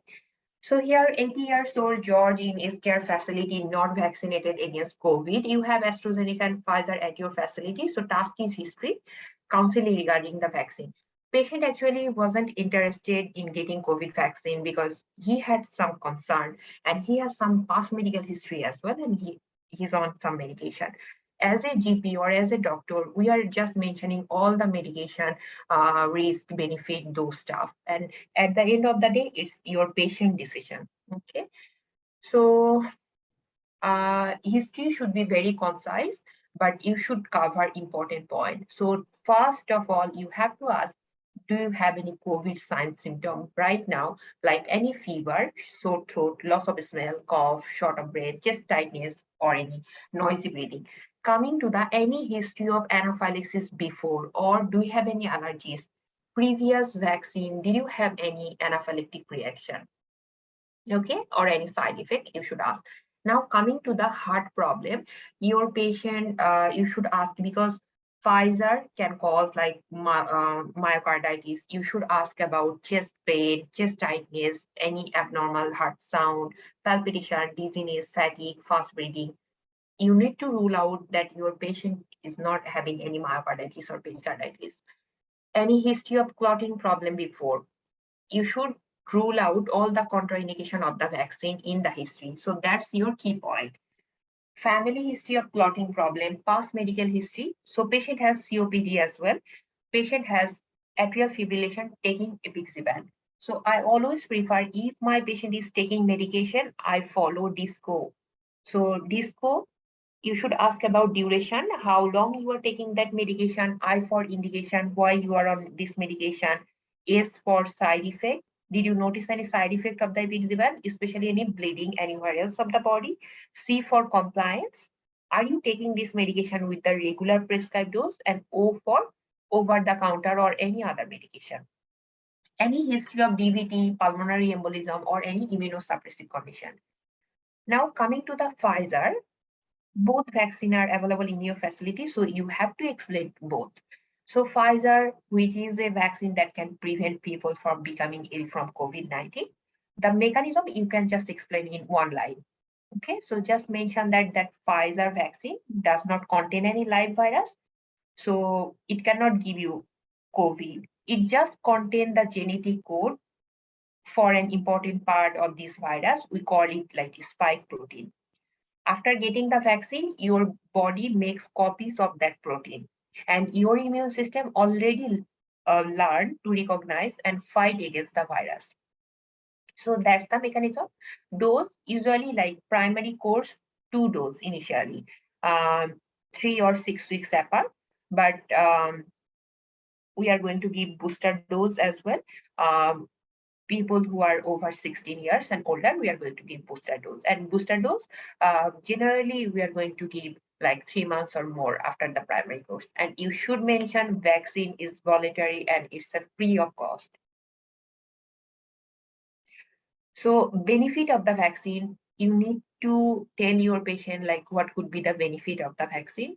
So here, definitely, it can protect you from COVID-19, but it's also equally effective in people over the age of 65, as well people who are having some pre-existing medical condition.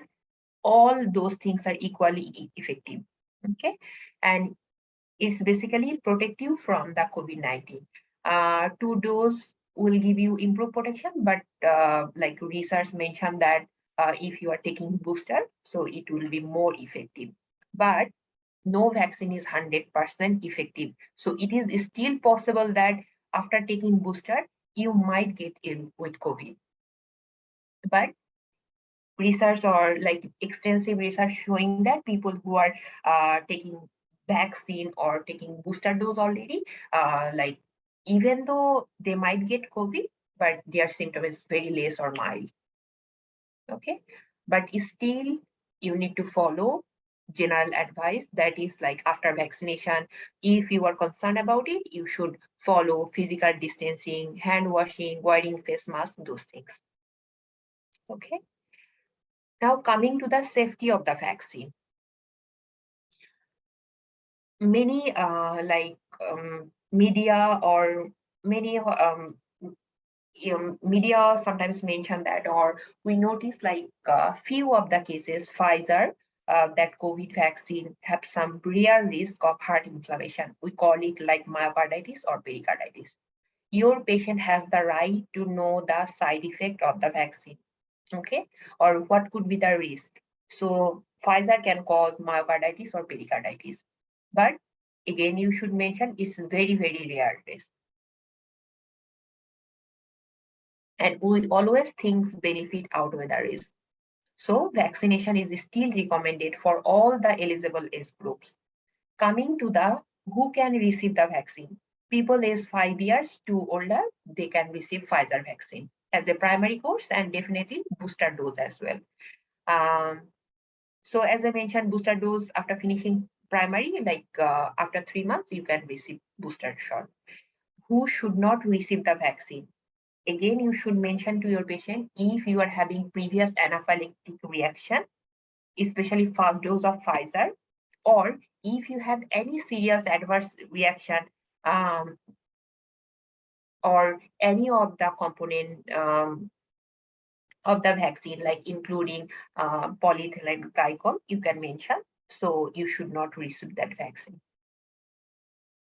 Coming to the precaution for the vaccine, you should mention these things because it's very important. Because whenever we are going to give vaccine to the people, we are going to observe this patient in vaccination center at least like 15 minutes, like somewhere like 15 to 30 minutes for observation. Okay. And Special circumstance to discuss before vaccine, like people who are having any issues like recent myocarditis or pericarditis or any acute rheumatic fever or any acute heart failure, you need to first talk to your doctor before getting vaccine. Okay, so that thing you need to consider. And people who are having weak immunosuppressive condition, it's always advisable that you need to take vaccine along with the booster shot. Okay. Pregnant women, breastfeeding women, it's always preferable to get the Pfizer one, but definitely you have to be vaccinated. Another thing is that people with history of COVID before, they can take the vaccine after recovery from the infection, and they can defer the vaccination up to 4 months from the acute illness. You can mention in this way, but it's your patient choice. Coming to the AstraZeneca, again, what is AstraZeneca? Mention it. What's the mechanism? Mechanism is almost same. Dose also almost same, but booster shot is preferable with Pfizer.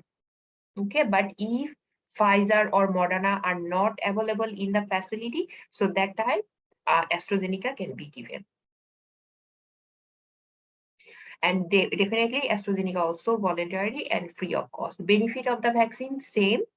Who can receive the vaccine? People over like 18 years, they can receive AstraZeneca. And Pfizer, Moderna preferable under 60 years of age, but more than 65, they can take AstraZeneca. So risk of the vaccine, again, you should mention that AstraZeneca, that can cause very rare side effect, that is the TTS. Okay, what is that? It's one kind of clotting problem, and that can happen. That is very rare. Okay. Now, coming to the, it's very important that if you have other type of blood clot in the past, like DVT, pulmonary embolism, or any other risk factor for blood clot, you can still have the AstraZeneca vaccine. Okay, there is no evidence that people who are having past history of other blood clot, especially DVT, embolism, that have an increased risk of developing TTS. There is no evidence, so they can still have AstraZeneca. If your patient already took AstraZeneca as a first dose, they can take second dose unless they are having any serious or adverse reaction.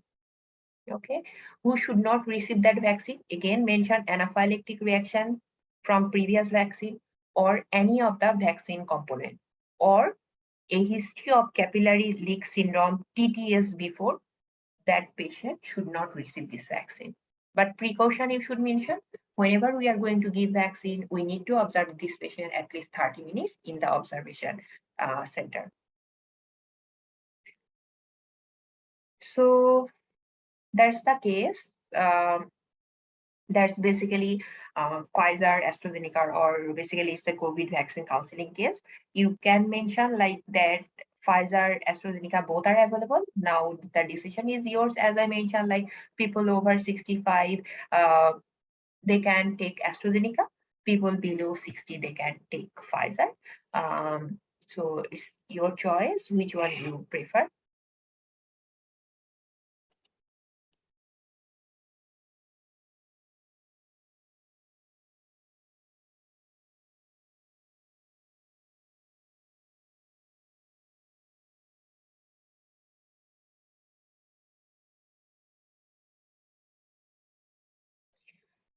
Okay. So do you have any question, guys, for this case? If no question, so let's stop today. I hope you enjoyed the class. So that's how we are taking our role play session.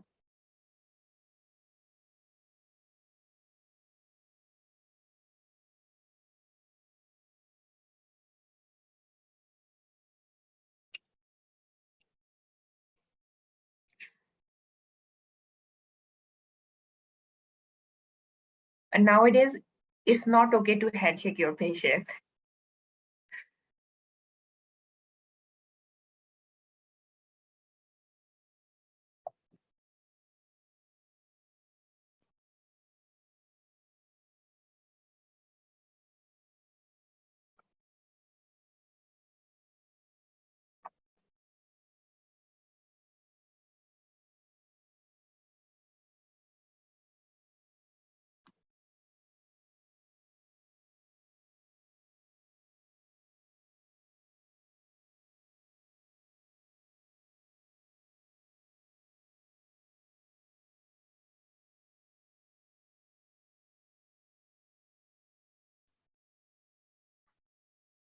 All right, everyone. So is the class is finished, Dr. Cynthia? Yes. All right, that was good. All right, so thank you so much, Dr. Cynthia, for this session. And so how did it go, guys? So did you guys like the session? Any questions about these role play sessions that you might have? Because this is the first time you have done something like that.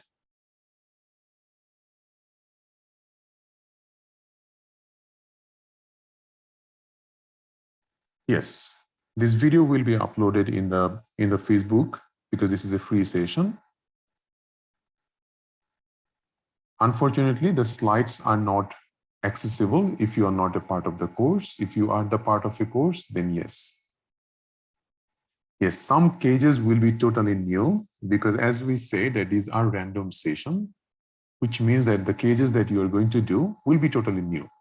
And we are discussing these cages just because that if this kind of cages appear in your exam, if you don't know anything about it, it becomes really hard. But if you have some idea that how to deal with it, then it becomes easier. And obviously, like initially for the first 2 months, I always say that this class is one of the hardest class because you don't have much format in your head because we haven't done much theory, right? We just did psychiatry 1 theory session and cardiology 1 theory session. So with 2 classes, you are not expecting that you will know the format already. So what happens that once our candidates take at least 2 months or even at least a month of theory session, then they start to understand the format, then these classes becomes much easier. But initially everyone gets a little bit of like confusing and scared even to do the role plays. But we always have our ex-student in the role play session. So you will also learn how to do the role play from them because they already did the course. They practiced a lot. So initial few sessions, you can always just watch and learn from them as well. So that's how we go forward. But eventually, this will be just a regular class for you. Okay.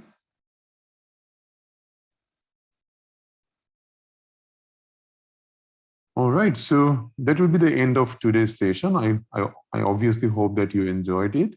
And thank you so much, Dr. Cynthia, for taking the class.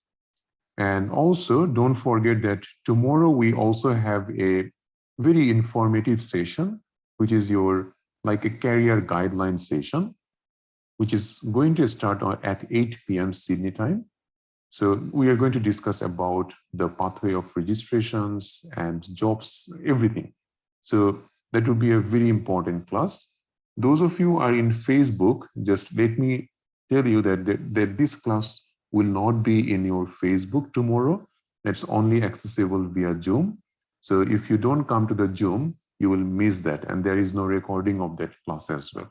So please make sure that if you are interested to know about some very important information about registration, jobs, and recencies, everything. So please make sure you join the Zoom session. The class ID is already given. So please make sure you do that. All right. So that should be all. Any question?